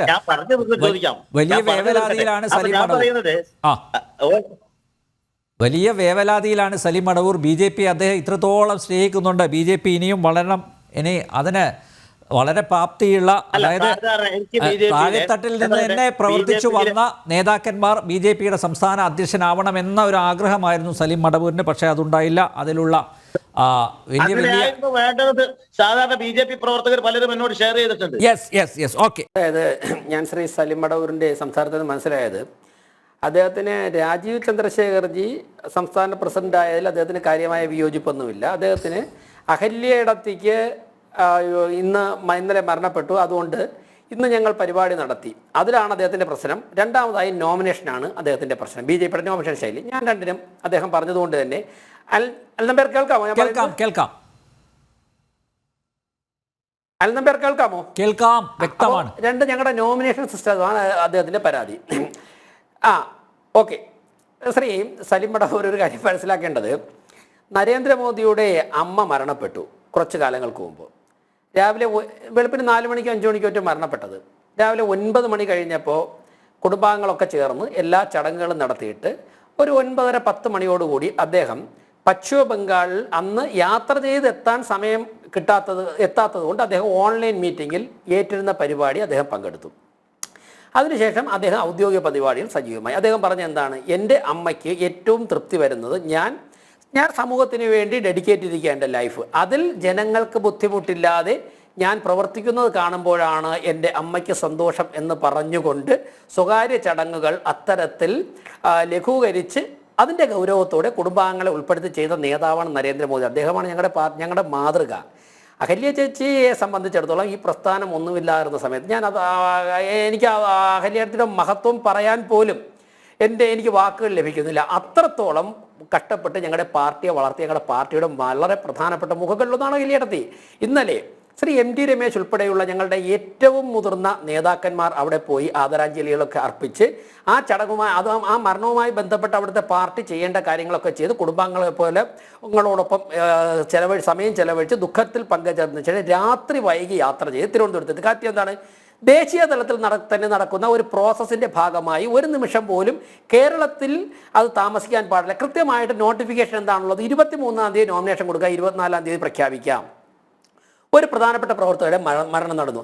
ആ കാര്യം ഞങ്ങൾ കൃത്യമായിട്ട് ഇടപെടേണ്ട തലങ്ങളിൽ ഇടപെട്ടിട്ട് പാർട്ടി ഏൽപ്പിച്ച അതാണ് മൺമറഞ്ഞു പോയ അഖിലയിടത്തിൽ സന്തോഷിക്കുന്നത്. എൻ്റെ മക്കൾ, എൻ്റെ പ്രസ്ഥാനത്തിൻ്റെ പ്രവർത്തകർ, ഞാൻ ഉൾപ്പെടെ പടുത്തുയർത്തിയ പ്രസ്ഥാനത്തിൻ്റെ പ്രവർത്തകർ കൃത്യമായിട്ട് അവരുടെ ജോലി ചെയ്യുന്നു എന്ന് കാണുമ്പോഴാണ് ഞങ്ങൾ കരുതുന്നത് ഞങ്ങളുടെ പ്രിയപ്പെട്ട ചേച്ചിക്ക്, ഞങ്ങളുടെ പ്രിയപ്പെട്ട അമ്മയ്ക്ക്, ഞങ്ങളുടെ പ്രിയപ്പെട്ട സഹപ്രവർത്തകയ്ക്ക് ഏറ്റവും കൂടുതൽ സന്തോഷം വരുന്നത്. അങ്ങനെയാണ് ഞങ്ങളതൊക്കെ ചെയ്തിട്ടല്ലേ ഇന്ന് പാർട്ടി നിശ്ചയിച്ച ചടങ്ങ് ചെയ്ത്. പിന്നെ ഈ ചടങ്ങ് നടക്കുന്ന സ്ഥലത്ത് ശ്രീ അനിൽ നമ്പ്യാർ നേരത്തെ വിഷ്വൽ കാണിച്ചതുപോലെ അവിടെ അവരുടെ പടം വെച്ച് അതിൽ പുഷ്പാഞ്ജലി നടത്തിയിട്ടാണ് പ്രവർത്തകരൊക്കെ അകത്തോട്ട് പോയത്. രാജീവ് ചന്ദ്രശേഖർജി നമസ്കരിച്ചിട്ട്. അപ്പോൾ അഖിലേടത്തിൽ ഉൾപ്പെടെ പ്രാർത്ഥന രാജീവ് ചന്ദ്രശേഖർജിക്കും ഈ പാർട്ടിക്കും കേരളത്തിലെ പ്രസ്ഥാനത്തിനുമുണ്ട്.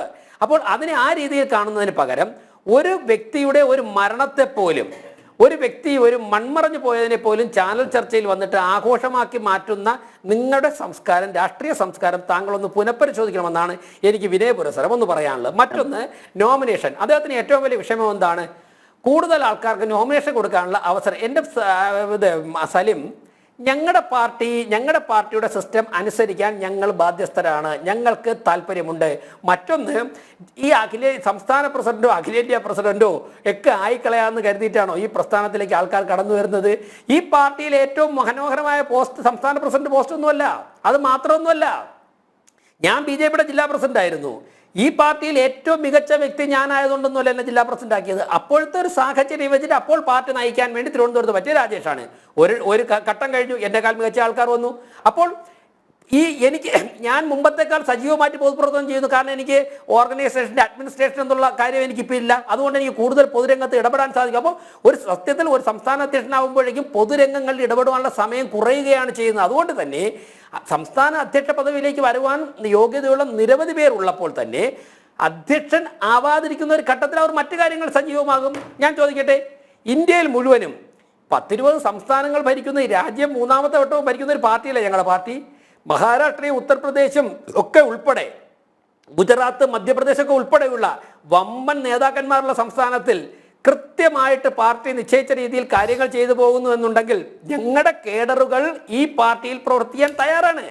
ഒരു സംസ്ഥാന അധ്യക്ഷനാകാൻ മോഹിച്ച് കടിപിടി കൂട്ടാൻ മോഹിച്ചല്ല, മറ്റു ചില ലക്ഷ്യങ്ങൾ ഈ രാജ്യത്തെക്കുറിച്ച് മുന്നിൽ വെച്ചുകൊണ്ടാണ് ഈ പ്രസ്ഥാനത്തിൽ ഇറങ്ങുന്നത് എന്നുള്ളതിൻ്റെ ഗൗരവം, ആ ഇച്ഛാശക്തി മനസ്സിലാക്കാൻ എൻ്റെ പ്രിയപ്പെട്ട സലിം മടവൂർ തയ്യാറാകണം. ഇനി മറ്റൊന്ന്, ഒരുപാട് പേർക്ക് നോമിനേഷൻ കൊടുക്കാനുണ്ടായിരുന്നു. അവരുടെ വിഷമം സലിം മടവൂരിനോട് പറഞ്ഞു, താങ്കൾ എന്താ വയ്ക്കത്തപ്പനോ അതോ കൊട്ടാരക്കര ഗണപതിയോ നാട്ടുകാരുടെ വിഷമമൊക്കെ കേൾക്കാൻ വേണ്ടി? BJPക്കാരെല്ലാം കൂടെ രാവിലെ വന്ന് കാണിക്കേണ്ട ഒരു തേങ്ങ ഉടച്ചിട്ട് എൻ്റെ വീട്ടിൽ വന്ന് വിഷമം പറഞ്ഞോളൂ, നോമിനേഷൻ കൊടുക്കാൻ പറ്റാത്തവരെ ഞാൻ നിങ്ങളെയൊക്കെ സമാധാനിപ്പിക്കാം, ഞാൻ സാന്ത്വനിപ്പിക്കാം, താങ്കളാരെ വിഷമം കേൾക്കാതിരിക്കുന്ന ആളാണോ? എൻ്റെ സുഹൃത്തെ, ഈ പാർട്ടിയിൽ പ്രവർത്തിക്കുന്ന ലക്ഷോപലക്ഷം വരുന്ന സാധാരണക്കാരായ ജനങ്ങൾ ഈ പാർട്ടിയുടെ സിസ്റ്റം ഞാൻ കംപ്ലീറ്റ് അങ്ങ് പറഞ്ഞോളൂ, അങ്ങ് എന്തുവാണോ പറഞ്ഞു, ഞാൻ ക്ഷമാപൂർവ്വം കേൾക്കാം. ഈ പാർട്ടിയുടെ സിസ്റ്റത്തിൽ പ്രവർത്തിക്കാൻ തയ്യാറാണ്. മറ്റൊന്ന്, ഇനി രാജീവ് ചന്ദ്രശേഖർജി വിദേശത്ത് പോയി വിദ്യാഭ്യാസം നേടിയത് കുറ്റമാണോ?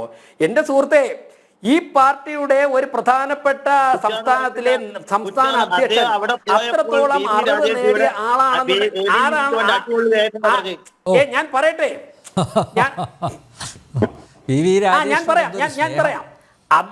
ഞാൻ പറയാം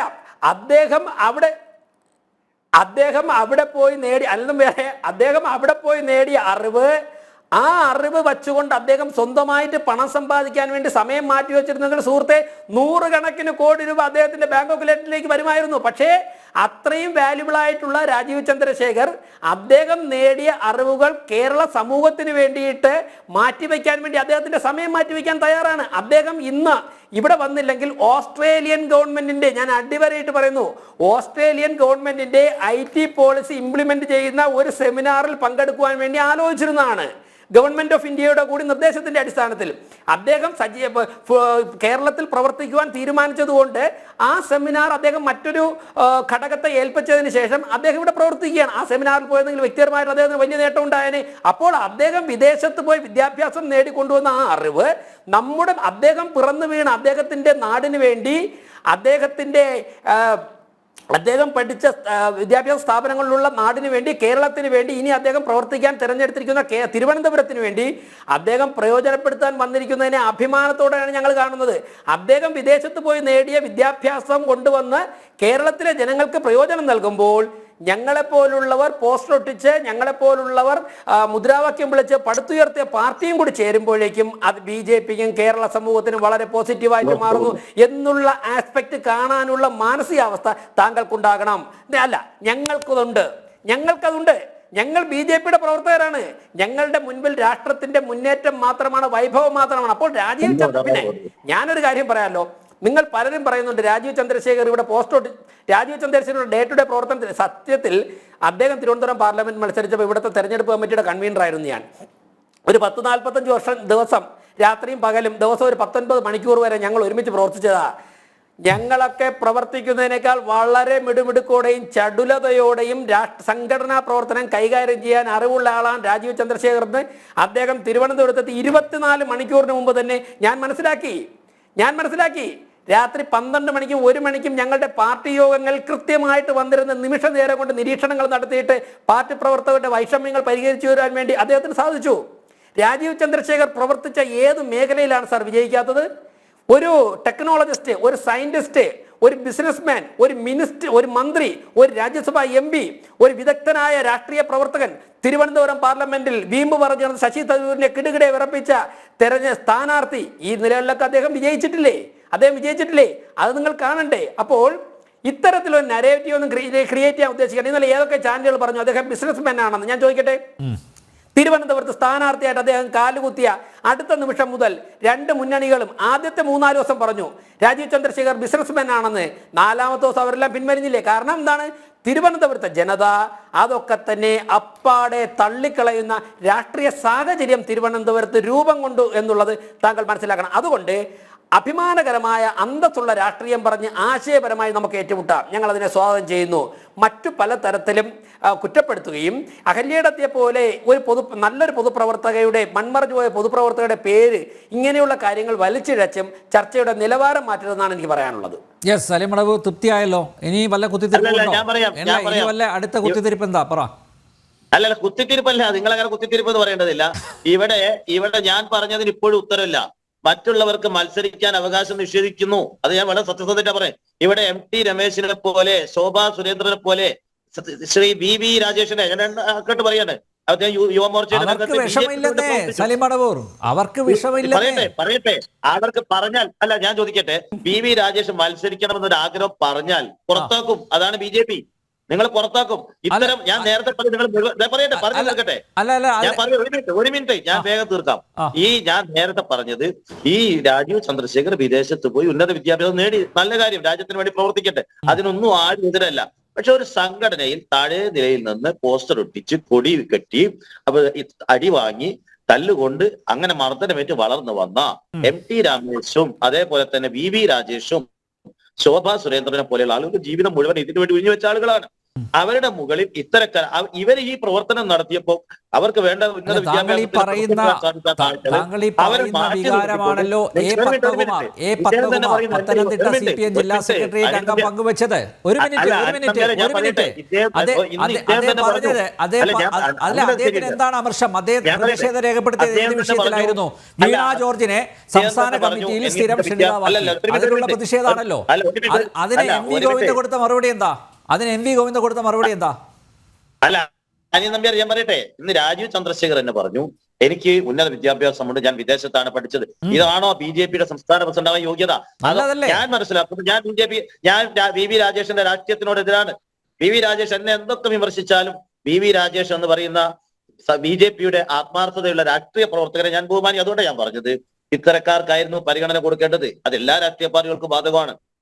അല്ല, എവിടെയെങ്കിലും എഴുതി വെച്ചിട്ടുണ്ടോ സംഘടനയ്ക്ക് വേണ്ടി പോസ്റ്റർ ഒട്ടിച്ചയാൾ അല്ലെങ്കിൽ സംഘടനയ്ക്ക് വേണ്ടി ജയിൽവാസം അനുഭവിച്ചവർ അവർ മാത്രമേ സംസ്ഥാന അധ്യക്ഷ പദവിയിൽ ഇരിക്കാൻ പാടുള്ളൂ എന്ന് എവിടെയെങ്കിലും എഴുതി വെച്ചിട്ടുണ്ടോ? അങ്ങനെ ലിഖിതമായിട്ടുള്ള നിയമമുണ്ടോ ഏതെങ്കിലും സംഘടനയ്ക്കുണ്ടോ?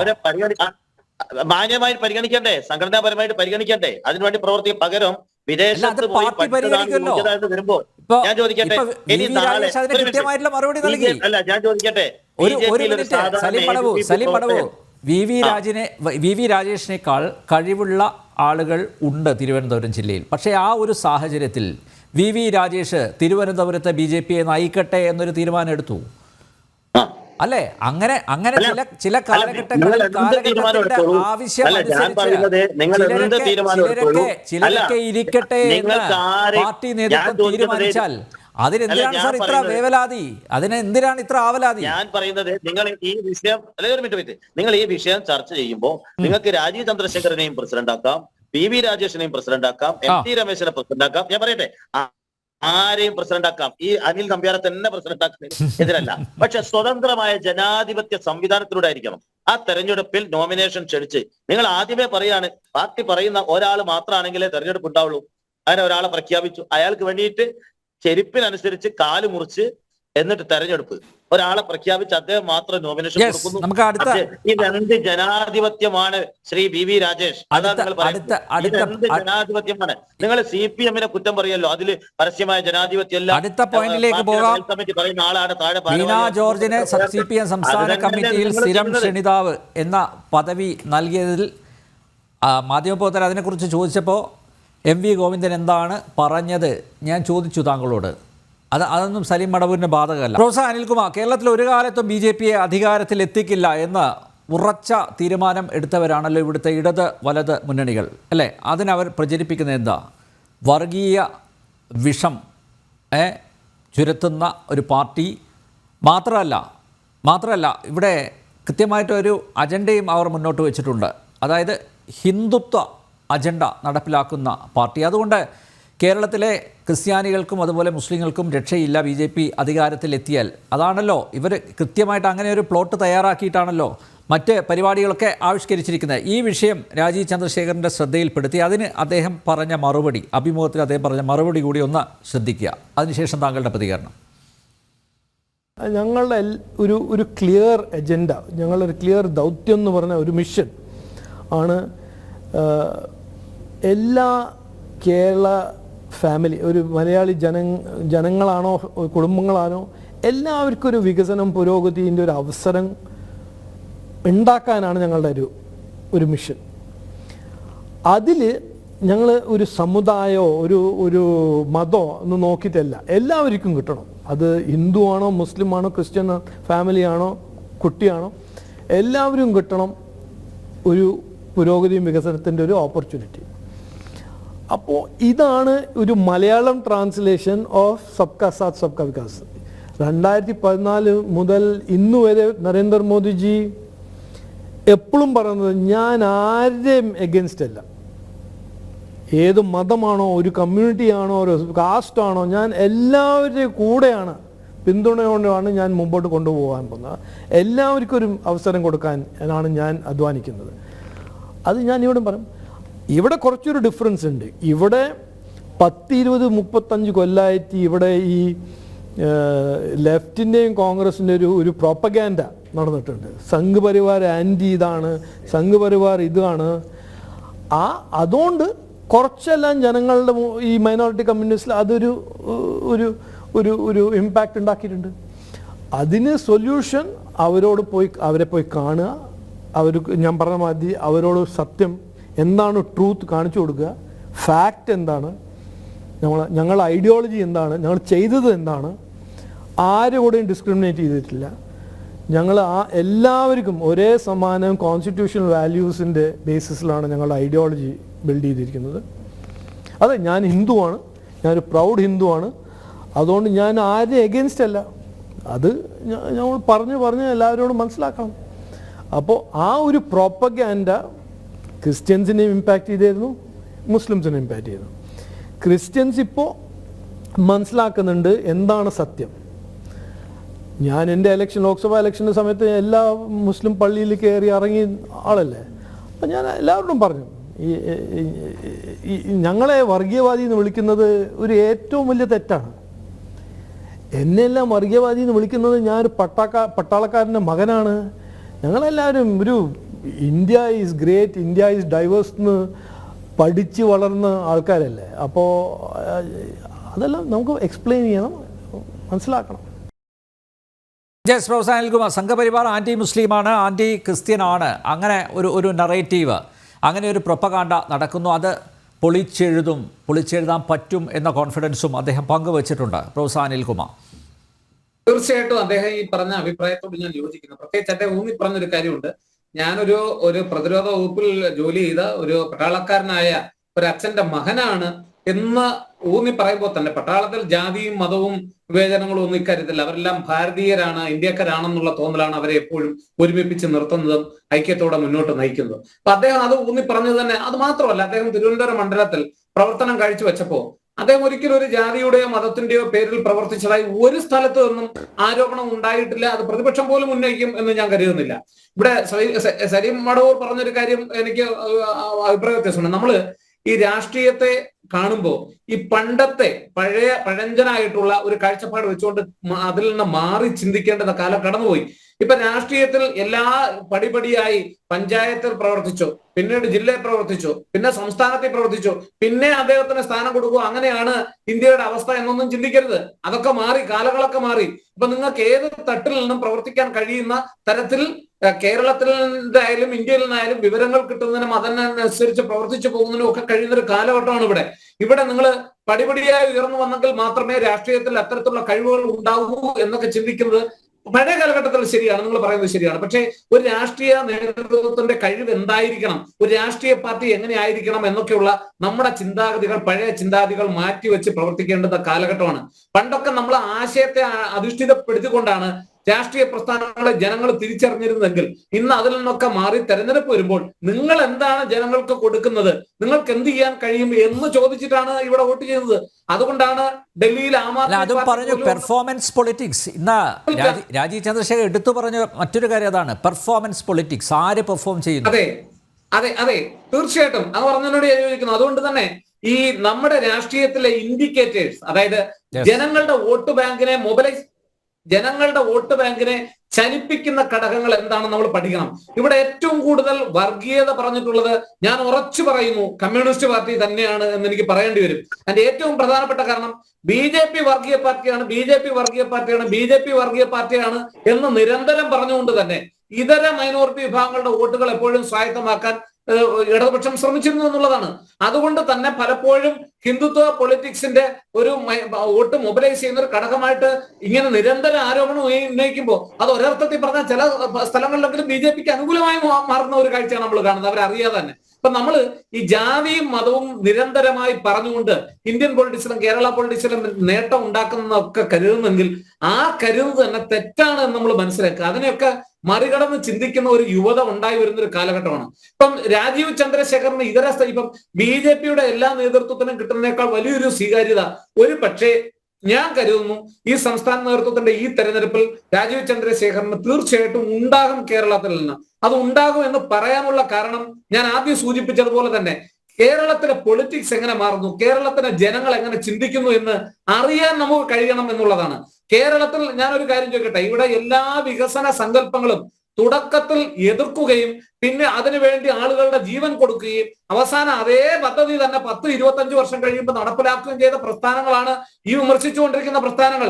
കമ്പ്യൂട്ടർ വന്നപ്പോൾ അതിനെതിരെ സമരം ചെയ്യും, നാളെ ഇനി പുതിയ തരത്തിലുള്ള വികസന പദ്ധതികൾ കൊണ്ടുവന്നാൽ അതിനെതിരെ സമരം ചെയ്യും, സ്വാശ്രയ കോളേജിനെതിരെ സമരം ചെയ്യും. അധികാരത്തിലെത്തിയ അതിന് ആരുടെ ജീവനും കൊടുക്കാനും മടിയില്ല. എന്നാൽ അധികാരത്തിലെത്തുമ്പോൾ വീണ്ടും അത് തന്നെ നടപ്പിലാക്കുകയും ചെയ്യും. എന്ത് രാഷ്ട്രീയം എന്ന് അന്നൊക്കെ ഈ ആശയം അന്നൊക്കെ ആശയം പറഞ്ഞ് അതിനെ എതിർക്കും. പിന്നെ പറയും മാറുന്ന കാലഘട്ടത്തിനനുസരിച്ച് ഇത് വേണം. എന്ത് ഈ മാറുന്ന കാലഘട്ടത്തിനനുസരിച്ച് ആശയം എന്താ തിരിച്ചു മറിച്ചു കിട്ടുമ്പോൾ ആശയം അങ്ങ് പൊള്ളി പപ്പടം പോലെ വീർത്തു വരുന്നത് കൊണ്ടാണോ? അതല്ലല്ലോ പ്രധാനപ്പെട്ട കാര്യം. ആശയത്തിന്റെ അടിസ്ഥാനത്തിൽ അതിനെ വിമർശിച്ചാൽ ആശയപരമായി നേരിടണം.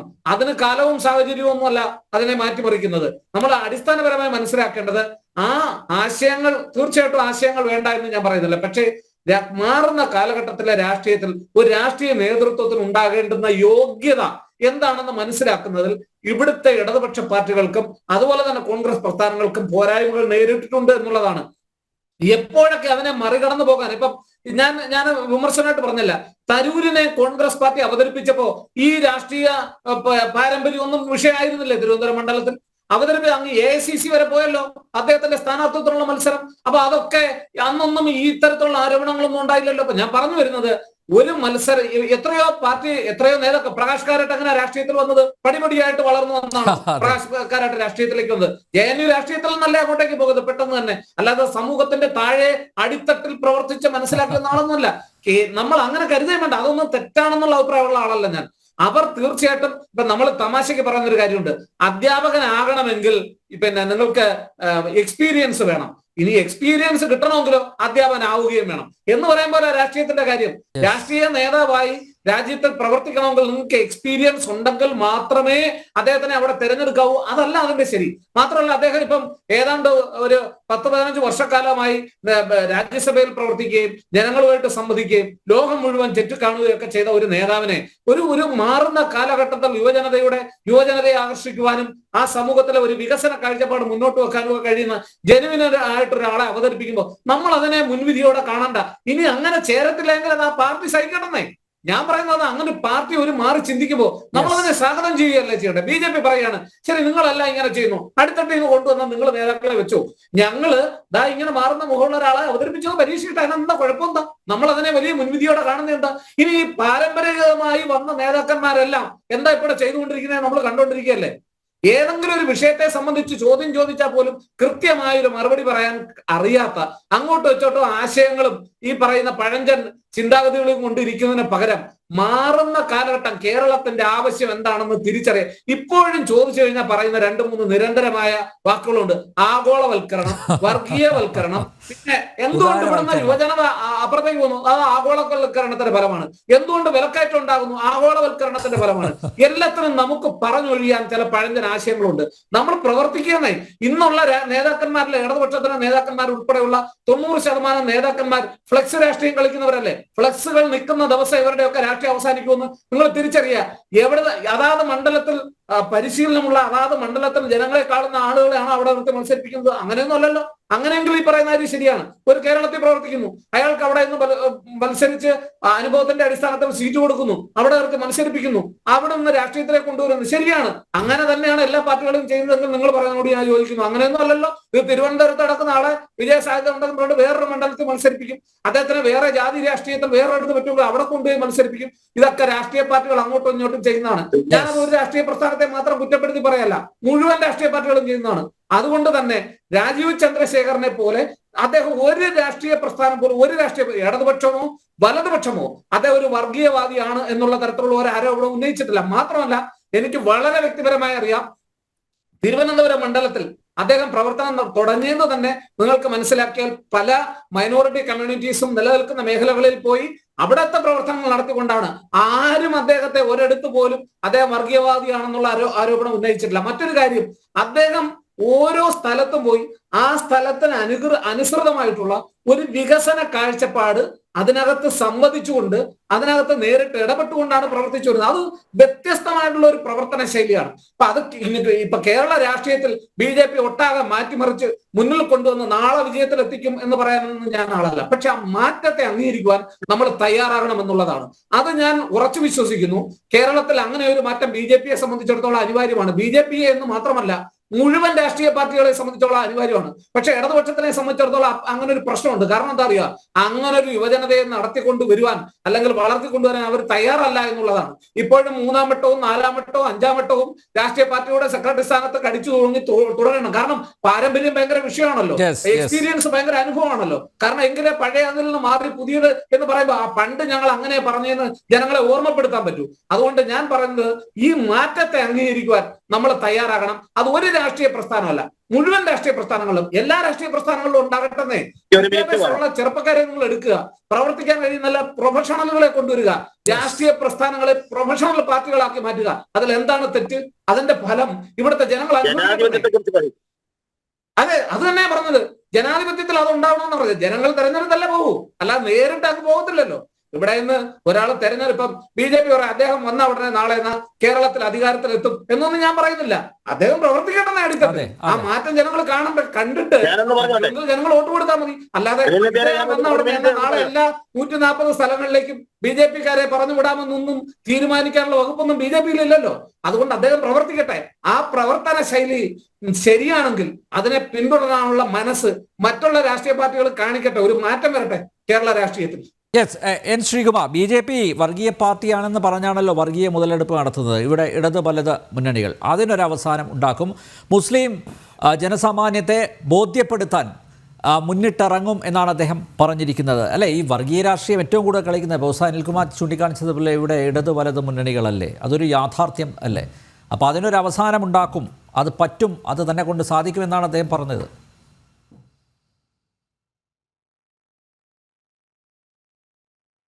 നോക്കൂ മിസ്റ്റർ നമ്പ്യാർ, രാജീവ് ചന്ദ്രശേഖർ പ്രസിഡന്റായി വന്നതിന് ശേഷം ആ പാർട്ടിക്ക് വലിയ മാറ്റമൊന്നും ഉണ്ടാക്കാൻ കഴിയില്ല. കാരണം പാർട്ടിക്ക് പാർട്ടിയുടേതായ ഒരു ആശയവും ഒരു പ്രവർത്തന ശൈലിയുമുണ്ട്. ഇന്ന് തന്നെ ശ്രീ രാജീവ് ചന്ദ്രശേഖർ പറഞ്ഞത് ശ്രീ കെ സുരേന്ദ്രൻ, മുൻ പ്രസിഡന്റ് സുരേന്ദ്രൻ ഒരു പ്ലാൻ ഉണ്ടാക്കിയിട്ടുണ്ട്, ആ പ്ലാൻ തന്നെ എനിക്ക് കൊണ്ടുപോകേണ്ടി വരുന്നതാണ് പറഞ്ഞത്. അപ്പം അതിൻ്റെ അർത്ഥം എന്താണെന്ന് വെച്ചാൽ ആ പ്ലാനിലൊന്നും വലിയ മാറ്റം ഉണ്ടാവില്ല. ഇവിടെ നമ്മൾ മനസ്സിലാക്കേണ്ട കാര്യം, കേരളത്തിലെ ഈ രാഷ്ട്രീയത്തിൽ നമ്മൾ മാറ്റം വേണമെന്നൊക്കെ പറയുമ്പോൾ പറയാനൊക്കെ എളുപ്പമാണ്. പക്ഷെ നിങ്ങൾ നോക്കൂ, ഏത് സംഘടനയാണെങ്കിലും പാർലമെന്ററി തലത്തിൽ ഉള്ളവരെ കൊണ്ടുവരും. അതൊരു ഗ്ലാമർ പൊളിറ്റിക്സ് ആണ്. ഇപ്പം മൻമോഹൻ സിംഗ് കൊണ്ടുവന്നത് കോൺഗ്രസ് ആണ്. അദ്ദേഹം ഒരു സമരങ്ങളിൽ പങ്കെടുത്ത് അടികൊണ്ട ആളല്ലല്ലോ. പക്ഷെ അദ്ദേഹം കോൺഗ്രസിന്റെ പ്രധാനമന്ത്രി ആയിരുന്നപ്പോൾ തൊട്ടപ്പുറത്ത് കോൺഗ്രസിന്റെ നേതൃതലത്തിൽ ജനപിന്തുണ ഉണ്ടായിരുന്ന, ജനങ്ങളെ സ്വാധീനിക്കാൻ കഴിയുന്ന നേതാക്കൾ വേറെ ഉണ്ടായിരുന്നു. അതുപോലെ തന്നെ ശശി തരൂരിനെ കോൺഗ്രസ് കൊണ്ടുവന്നതും അരുൺ നെഹ്റുവിനെയും അരുൺ സിംഗിനെയും കെ ആർ നാരായണനെയും മണിശങ്കരയ്യരെയും നമ്മുടെ എസ് കൃഷ്ണകുമാറിനെയും ഒക്കെ കൊണ്ടുവന്നത് ഓരോ കാലത്തും ഗ്ലാമർ പൊളിറ്റിക്സിന്റെ ഭാഗമാണ്. അതുപോലെ രാജീവ് ചന്ദ്രശേഖരനെ ഗ്ലാമർ പൊളിറ്റിക്സിന്റെ ഭാഗമായിട്ട് BJP കൊണ്ടുവരിക്കുന്നതോ അവതരിപ്പിക്കുകയോ ചെയ്യുന്നത് നമ്മൾ എതിരല്ല. പക്ഷെ ഇവിടെ വേറൊരു ചോദ്യം ഞാൻ ആദ്യമേ പറഞ്ഞതാണ്. കേരളത്തിലെ ബി ജെ പിയെ വളർത്തിക്കൊണ്ടുവന്ന ഒരു പിടി നേതാക്കളുണ്ട് ഇവിടെ, തുല്യരായ നേതാക്കളാണ്.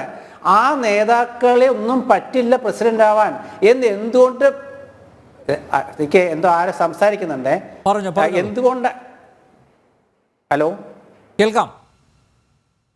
കേരളത്തിലെ BJPയുടെ തുല്യരായ ഒരുപാട് നേതാക്കൾ ഇവിടെ ഉണ്ടായിട്ടും ആ നേതാക്കൾക്കൊന്നും ഒരു സ്ഥാനം കൊടുക്കാൻ പറ്റാതെ, ഇവിടെ നേരത്തെ സലീം പറഞ്ഞ ഒരു കാര്യം ഗൗരവമുള്ളതാണ്. കാരണം എന്താ വെച്ചാൽ, ഒരു നോമിനേഷൻ, ഒരു കോർ കമ്മിറ്റിയിലെ ഒരു അഭിപ്രായം വരുന്നു, ആ കോർ കമ്മിറ്റിയിലെ അഭിപ്രായം സംസ്ഥാന കൗൺസിലിൽ വെക്കുന്നു, മറ്റാരും നോമിനേഷൻ കൊടുക്കുന്നില്ലെന്ന് പറയുന്നു. ഇതൊന്നും ആ പാർട്ടിയിലെ നടക്കാത്ത കാര്യമല്ലെന്ന് നമുക്കൊക്കെ അറിയാം. എല്ലാവർക്കും താല്പര്യമുള്ളവരുണ്ടാവും. കാരണം BJPയിൽ ഓരോ പക്ഷമുണ്ട്, നേതാക്കളുണ്ട്, അവർക്ക് മത്സരിക്കാൻ താല്പര്യമുള്ളവരുണ്ടായിട്ടുണ്ട്, അതൊക്കെ അവർ തുറന്നു പറഞ്ഞിട്ടുണ്ട്.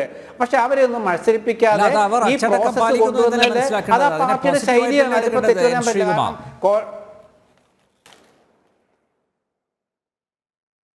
ഒരിക്കലും അച്ചടക്കം പാലിക്കലല്ല, അതൊരു അടിച്ചേൽപ്പിക്കലാണ്. കാരണം എന്താ വെച്ചാൽ, ഈ അച്ചടക്കം എന്ന് പറയുന്നത് എന്താണെന്ന് വെച്ചാൽ, അത് ഒരു പാർട്ടിയുടെ അച്ചടക്കം എന്ന് പറയുന്നത് മിണ്ടാതിരിക്കലല്ല.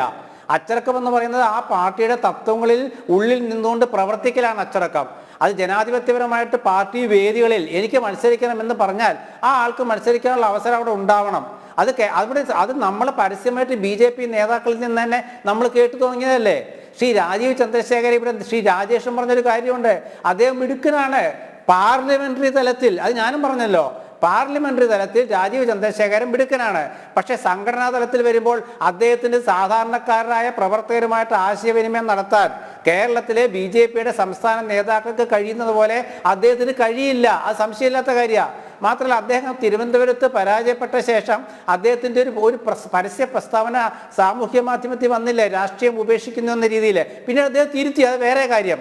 പക്ഷെ അങ്ങനെയൊക്കെ പറയുമ്പോൾ അദ്ദേഹം ഒരു സംഘടനാപരമായ രാഷ്ട്രീയത്തിൽ അദ്ദേഹത്തിന് അതിന് പരിചയക്കുറവുണ്ട്. അത് പരിചയക്കുറവുണ്ടെന്ന് പറയുന്നത് തെറ്റല്ല, അത് അദ്ദേഹത്തെ അധിക്ഷേപിക്കലുമല്ല, അത് യാഥാർത്ഥ്യമാണ്. പക്ഷേ ഞാൻ പറഞ്ഞു വരുന്നത് എന്താണെന്ന് വെച്ചാൽ, അദ്ദേഹം കുറേ നയങ്ങൾ ഇവിടെ വിവരിക്കേണ്ടി വരും.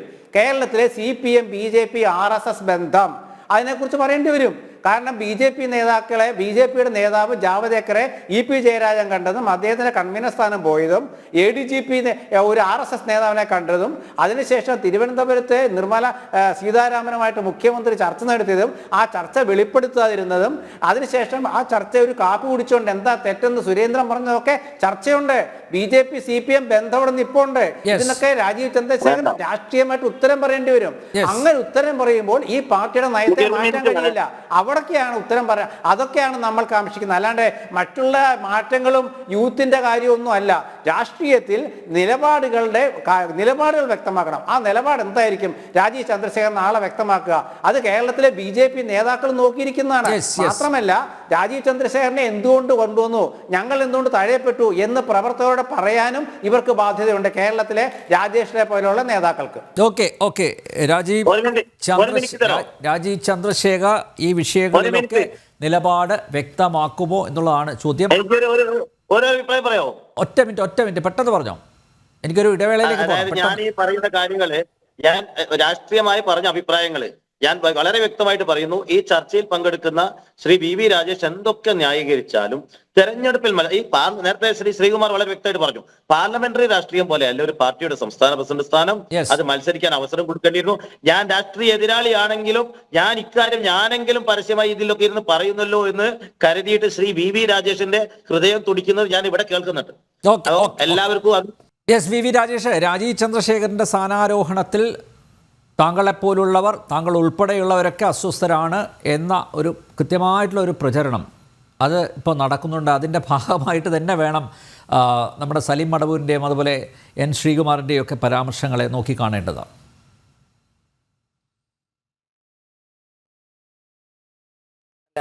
ഞാൻ ഇപ്പോൾ എൻ്റെ കാര്യം കൂടെ പരാമർശിച്ചുകൊണ്ട് പറയാം. ഞാൻ നേരത്തെ തന്നെ പറഞ്ഞല്ലോ, അദ്ദേഹം കഴിഞ്ഞ വർഷം മാർച്ച് മാസം 6-ാം തീയതി തിരുവനന്തപുരത്ത് സ്ഥാനാർത്ഥിയായിട്ട് വന്നിറങ്ങിയ നിമിഷം മുതൽ അദ്ദേഹത്തിൻ്റെ തെരഞ്ഞെടുപ്പ് പ്രവർത്തനം അതിന് തന്നെ 3-4 മാസം മുമ്പ് ഞങ്ങൾ തുടങ്ങി കോർഡിനേറ്റ് ചെയ്ത് ഒടുവിൽ അദ്ദേഹം 16,000 വോട്ടിന് വിജയത്തിൽ നിന്നും മാറി അദ്ദേഹം തിരിച്ചു പോകുന്നത് വരെ, അതുപോലെ അതിനുശേഷം തെരഞ്ഞെടുപ്പിൻ്റെ കണക്കുകളൊക്കെ അവതരിപ്പിച്ച് കമ്മിറ്റി പിരിച്ചുവിടുന്നത് വരെ കൺവീനറായിരുന്നല്ലോ ഞാൻ. അപ്പോൾ ഞങ്ങളുടെ തിരുവനന്തപുരത്തെ പ്രവർത്തനത്തിൽ അദ്ദേഹത്തിന് ഉണ്ടായ തൃപ്തിയും അദ്ദേഹത്തിൻ്റെ പാർട്ടി പ്രവർത്തകന് സ്ഥാനാർത്ഥി എന്നുള്ള നിലയ്ക്ക് ഞങ്ങളോട് ഇടപെടുന്നതിലുണ്ടായ ഒരു സന്തോഷവും തൃപ്തിയുമാണല്ലോ വീണ്ടും അദ്ദേഹത്തെ ഇവിടെ ഹൃദയം കൊണ്ട് വരവേൽക്കുവാൻ ഞങ്ങളെ പ്രചോദിപ്പിക്കുന്നതും. തിരുവനന്തപുരം കേന്ദ്രീകരിച്ചുകൊണ്ട് കേരളം അദ്ദേഹത്തിൻ്റെ പ്രവർത്തന മേഖലയാക്കണമെന്ന് പാർട്ടിയിൽ ചർച്ച വന്നപ്പോൾ അദ്ദേഹം ഇരു കൈയും നീട്ടി സ്വീകരിച്ചതും അതുകൊണ്ട് തന്നെയാണല്ലോ. രാജീവ് ചന്ദ്രശേഖറിന് 45 ദിവസം 35 ദിവസം കൊണ്ട് 1 ലക്ഷം ഭൂരിപക്ഷത്തെ മറികടക്കാൻ സാധിച്ചത് ഇവിടുത്തെ അവസാനത്തെ കേഡറുകളും അനുഭാവികളും ഉൾപ്പെടെ ഫീൽഡിൽ ഇറങ്ങി പ്രവർത്തിച്ചത് കൊണ്ടാണല്ലോ. നിങ്ങൾ ഒന്ന് അതിൻ്റെ ആർക്കൈവ്സിൽ കേട്ട് ആ വീഡിയോ ഒന്ന് ഡൗൺലോഡ് ചെയ്ത് നോക്കിയേ. രാജീവ് ചന്ദ്രശേഖർജിയുടെ കഴിഞ്ഞ വർഷത്തെ തെരഞ്ഞെടുപ്പിൽ ഏതെങ്കിലും ഒരു പരിപാടിക്ക് ജനപങ്കാളിത്തം കുറവുണ്ട്. ആ ശോഭനയൊക്കെ നെയ്യാറ്റിക്കരയിൽ വന്ന, അതുപോലെ തന്നെ JP നഡ്ഡാജി, ബാലരാമപുരത്ത് എന്നൊക്കെ പരിപാടികൾക്കൊക്കെ പൂഴിമണ്ണ് വാരി വിതറിയാൽ തറയിൽ വീഴാത്ത തരത്തിലുള്ള ജനസഞ്ചയമായിരുന്നു. ആയിരക്കണക്കിന് എഞ്ചിനീയർമാരും അതുപോലെ തന്നെ വിദ്യാസമ്പന്നരും ഒക്കെ അയച്ച പങ്കുചേർന്നു. ഇത് അദ്ദേഹത്തിന് ജനങ്ങളോട് ഇൻട്രാക്ട് ചെയ്യുന്നതിൻ്റെ ഒരു മിടുക്കാണ്, കഴിവാണ്. ഈ നമ്മുടെ കുളത്തൂർ ഭാഗത്ത് പോയിട്ട് ആ പൊഴിയൂർ കടലോര മേഖലയിൽ ചെല്ലുമ്പോഴേ അക്ഷരാഭ്യാസമില്ലാത്ത മത്സ്യബന്ധന തൊഴിലാളികൾ പോലും അദ്ദേഹവുമായി എന്ത് നല്ല മനോഹരമായിട്ടാണ് ആശയവിനിമയം നടത്തിയത്. പിന്നെ പാർട്ടി പ്രവർത്തകരുമായിട്ട് ആശയവിനിമയം നടത്തുവാൻ അദ്ദേഹത്തിന് സാധിക്കില്ല എന്ന് ഇവിടെ ശ്രീകുമാർ അവർക്കാണെന്ന് തോന്നുന്നു ചർച്ചയിൽ പറഞ്ഞതായിട്ട് ഞാൻ ഓർക്കുന്നു. സുഹൃത്തെ, അക്ഷരാർത്ഥത്തിൽ അങ്ങേയറ്റം തെറ്റാണ്. ഏതെങ്കിലും ഒരു സ്ഥലത്ത് അദ്ദേഹം പാർട്ടി പ്രവർത്തകരുമായി മിങ്കിൾ ചെയ്യുന്നത് കണ്ടു. ഞാൻ ഒരു കാര്യം പറയാനല്ലേ, അദ്ദേഹം പാർലമെന്റ് തെരഞ്ഞെടുപ്പ് കഴിഞ്ഞ് പോയിട്ട് മാസത്തിൽ 10 ദിവസം വരെ അദ്ദേഹം കണ്ടിന്യൂസ് ഇവിടെ നിൽക്കുമായിരുന്നു. 1-2 തവണയായിട്ട് ഇവിടെ 10-15 ദിവസം വരെ അദ്ദേഹം വരുമായിരുന്നു. അപ്പോൾ ഞാൻ ജില്ലാ പ്രസിഡന്റ് ആയിരുന്നു, ഇതൊക്കെ കോർഡിനേറ്റ് ചെയ്ത് ഞാനായിരുന്നു. അപ്പോൾ അദ്ദേഹം ഡേറ്റ് പറയുമ്പോഴേക്കും പ്രോഗ്രാം ഷെഡ്യൂൾ ചെയ്ത് ഞങ്ങൾ അദ്ദേഹത്തിന് അയച്ചു കൊടുക്കും. അദ്ദേഹം ഒന്ന് വെരിഫൈ ചെയ്തതിന് ശേഷം അതിലെന്തെങ്കിലും വ്യത്യാസം ഉണ്ടെങ്കിൽ പറയും, ഞങ്ങൾ ഫൈനലൈസ് ചെയ്യും. അങ്ങനെയായിരുന്നല്ലോ സിസ്റ്റം. സത്യത്തിൽ തിരഞ്ഞെടുപ്പ് സമയത്ത് ഞങ്ങളെ കുറേ പ്രവർത്തകർ ജയിലിൽ കിടക്കുന്നുണ്ട്. അദ്ദേഹത്തിന് തിരഞ്ഞെടുപ്പ് സമയത്ത് അവിടെ പോകണമെന്ന് ആഗ്രഹമുണ്ടായിരുന്നു, അവർക്കും അദ്ദേഹത്തെ കാണണമെന്ന് ആഗ്രഹമുണ്ടായിരുന്നു, സാധിച്ചില്ല. പക്ഷേ അതിനുശേഷം വന്ന തവണ അദ്ദേഹം ആദ്യം പറഞ്ഞ രാജേഷ് നമ്മൾ അത് പെൻഡിങ് ആണല്ലോ, ഞങ്ങൾ അവിടെ പോയി 3.5-4 മണിക്കൂറാണ് ജയിലിൽ ഞങ്ങൾ പ്രവർത്തകരുമായിട്ട് ഞങ്ങൾ അവിടെ സംവദിച്ചത്. അതിനുശേഷം അവർ പറഞ്ഞ കാര്യങ്ങൾ ഒന്നൊന്നായി അവരുടെ കുടുംബത്തിലെ പ്രശ്നങ്ങൾ, കുട്ടികളുടെ അഡ്മിഷൻ, ഇതൊക്കെ അദ്ദേഹം നോട്ട് ചെയ്തിട്ട് അപ്പം തന്നെ സെക്രട്ടറി ഏൽപ്പിച്ചിട്ട് തിരുവനന്തപുരത്തും ഡൽഹിയിൽ നിന്നും അദ്ദേഹം ഫോളോ അപ്പ് ചെയ്യുകയാണ്. അതിൽ 40-50% കാര്യങ്ങൾ പരിഹരിച്ചു കഴിഞ്ഞു. അങ്ങ് ഞാൻ നടന്ന കാര്യമാണ് പറയുന്നത്. അതുപോലെ തന്നെ ചികിത്സാ സഹായം, അദ്ദേഹം ഇപ്പം മന്ത്രി അല്ലെങ്കിൽ ഒരുപാട് ബന്ധങ്ങളുണ്ട് എത്രയോ പാവപ്പെട്ടവർക്ക്. അദ്ദേഹം വരുമ്പോഴേക്ക് രാഷ്ട്രീയമൊന്നും ചോദിക്കാറില്ല, നോക്കാറുമില്ല, ജാതി മതം ഒന്നും നോക്കാറില്ല. അദ്ദേഹം വരുമ്പോൾ 2 മണിക്കൂർ തിരുവനന്തപുരം ജില്ലാ കമ്മിറ്റി ഓഫീസ് കാണും. നേരത്തെ പറയും ഞാൻ ഇത്ര സമയം കാണുമെന്നും. നിങ്ങളത് തിരുവനന്തപുരത്ത് അന്വേഷിച്ച് നോക്ക്, 100 ഒരു സെക്രട്ടറി അദ്ദേഹത്തോടൊപ്പം കാണും. ഞങ്ങളൊക്കെ പറയാം രാജുവേട്ടതായ ജെന്യൂൻ കേസാണ്, ഇന്നടത്ത് നമ്മുടെ വാർഡ് കൗൺസിൽ പറഞ്ഞു വിട്ടാണ്, അല്ലെങ്കിൽ ഇന്ന ആളാണ്. അദ്ദേഹം അപ്പം തന്നെ വാങ്ങിയിട്ട് ഏത് മന്ത്രി വഴി ശ്രമിച്ചാൽ അക്കാര്യം നടക്കും, അയച്ചു കൊടുക്കുക, ജെന്യൂൻ ആണെന്ന് എത്രയോ പേർക്ക്. അപ്പോൾ സാധാരണക്കാരുമായിട്ട് ആശയവിനിമയം നടത്തുന്നതിലും പാർട്ടി പ്രവർത്തകരുമായിട്ട് ആശയവിനിമയം നടത്തുന്നതിലും ഏറ്റവും നന്നായിട്ട് കമ്മ്യൂണിക്കേഷൻ നടത്താൻ പറ്റുന്ന ഒരു വ്യക്തിയാണ് രാജീവ് ചന്ദ്രശേഖരൻ. എൻ്റെ അനുഭവത്തിൻ്റെ വെളിച്ചത്തിലാണ് ഞാൻ പറയുന്നത്, അല്ലെങ്കിൽ വരാൻ പോകുന്ന ദിവസങ്ങൾ നോക്കാമല്ലോ. അതുകൊണ്ട് ഇത്തരത്തിലുള്ള മുട്ടാപ്പോക്ക് ന്യായമൊന്നും പറയണ്ട. പിന്നെ മറ്റൊരു കാര്യം ഞാൻ പറയാൻ, ഞങ്ങൾ രാജീവ് ചന്ദ്രശേഖർ ഇന്ന് വന്നപ്പോൾ തന്നെ ചില സ്റ്റേറ്റ്മെൻറ്റ്സ് വന്നപ്പോഴേക്കും ഞാൻ നന്നായിട്ട് എനിക്ക് കോൺഫിഡൻസ് തോന്നുന്നു. കാരണം പിണറായി വിജയൻ, ബഹുമാനപ്പെട്ട സംസ്ഥാന മുഖ്യമന്ത്രി, ഇന്നലെ ശ്രീ രാജീവ് ചന്ദ്രശേഖർജി വളരെ മുൻപ് അദ്ദേഹം നടത്തിയ ഒരു ട്വീറ്റുമായിട്ട് ബന്ധപ്പെട്ട് അദ്ദേഹം എക്സിൽ കുറിച്ച ഒരു പോസ്റ്റുമായിട്ട് ബന്ധപ്പെട്ടിട്ട് ബഹുമാനപ്പെട്ട മുഖ്യമന്ത്രി ഇന്നലെ ഒരു കാര്യം പറഞ്ഞിട്ട് രാജീവ് ചന്ദ്രശേഖർ വർഗീയതയുടെ വിഷമെന്നൊക്കെ ഒരു സ്റ്റേറ്റ്മെന്റ് ഉപയോഗിച്ചു.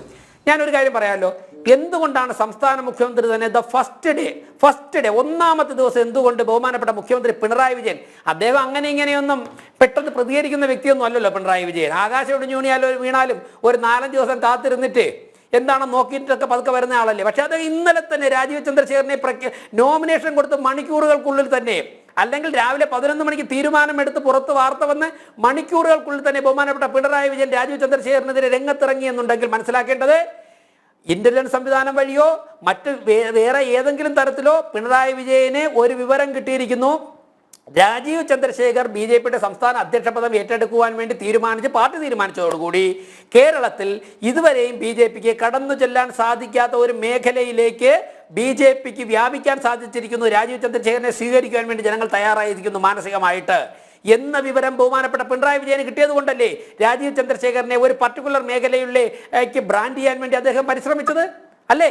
അദ്ദേഹം പരിശ്രമിച്ചത് അതുകൊണ്ട്. അപ്പോൾ പിണറായി വിജയൻ തന്നെ ഡേ 1 മുതൽ രാജീവ് ചന്ദ്രശേഖരനെ ഡിഫൈം ചെയ്യാൻ വേണ്ടി ഇറങ്ങിയിരിക്കുന്നെങ്കിൽ ഞങ്ങൾ മനസ്സിലാക്കിയിരിക്കുന്നു രാജീവ് ചന്ദ്രശേഖരന്റെ സാന്നിധ്യം BJPയുടെ വളർച്ച ഏറ്റവും കൂടുതൽ അസ്വസ്ഥനാക്കുന്നത് മാർക്സിസ്റ്റ് പാർട്ടിയുടെ നേതാവാണ് ശ്രീ പിണറായി വിജയനെ ആണ് എന്നുള്ളതാണ്, യാതൊരു സംശയവും വേണ്ട. പിന്നെ ഒരു കാര്യം ഞാൻ പറയാം, ഇവിടുത്തെ ദൈനംദിനം ഞാൻ ആരെയും കുറ്റപ്പെടുത്തുകയൊന്നുമല്ല, ഞാൻ ആരെയും കളി പറയോ തമാശ പറയോ പരിഹസിക്കുകയൊന്നുമല്ല. നടന്നൊരു സ്റ്റേറ്റ്മെന്റ് കാര്യത്തിൽ ഞാൻ പറയാം.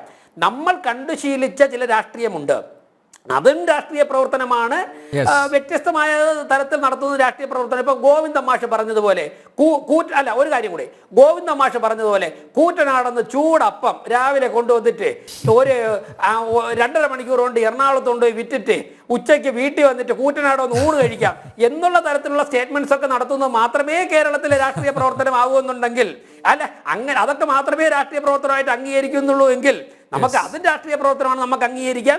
ഇത്തരത്തിലുള്ള ഇടപെടലുകളെയും അംഗീകരിക്കുവാൻ വേണ്ടി സെമി കണ്ടക്ടറെ കുറിച്ച് പറയുമ്പോൾ മത്സ്യത്തൊഴിലാളികളെ കുറിച്ച് പറയുന്ന അതേ വ്യക്തി തന്നെ സെമി കണ്ടക്ടറിനെ കുറിച്ച് പറയുന്നു, ഓട്ടോറിക്ഷ തൊഴിലാളികളെ കുറിച്ച് പറയുന്ന അതേ വ്യക്തി തന്നെ ടെക്നോളജിയെ കുറിച്ച് സംസാരിക്കുന്നു. അപ്പൊ ആ രാഷ്ട്രീയവും അംഗീകരിക്കുവാനായിട്ട് നമ്മുടെ മനസ്സുകൾ പാകപ്പെടുന്ന ദിവസങ്ങളിലേക്കാണ് കേരളം തിരിയുന്നത് എന്ന് വിനയപുരസരം ഞാൻ ഓർമ്മിപ്പിക്കുന്നു. ഓക്കെ എന്തായാലും മാറ്റങ്ങൾ വരട്ടെ, മാറ്റങ്ങളോടൊപ്പം സഞ്ചരിക്കുന്ന, മാറ്റങ്ങൾ ഉൾക്കൊണ്ടുകൊണ്ട് മാറ്റങ്ങളോടൊപ്പം സഞ്ചരിക്കുന്നവർ രാഷ്ട്രീയ നേതൃത്വത്തിൽ ഉണ്ടാവട്ടെ. രാജീവ് ചന്ദ്രശേഖറിൻ്റെ ഈ സ്ഥാനാരോഹണം അത് BJPക്ക് ഗുണം ചെയ്യും എന്ന് തന്നെ നമുക്ക് വിശ്വസിക്കാം. ജന ഡിബേറ്റ് ഇവിടെ പൂർണ്ണമാകുന്നു. ചർച്ചയിൽ പങ്കെടുത്ത എല്ലാ അതിഥികൾക്കും നന്ദി, ഒപ്പം പ്രേക്ഷകർക്കും.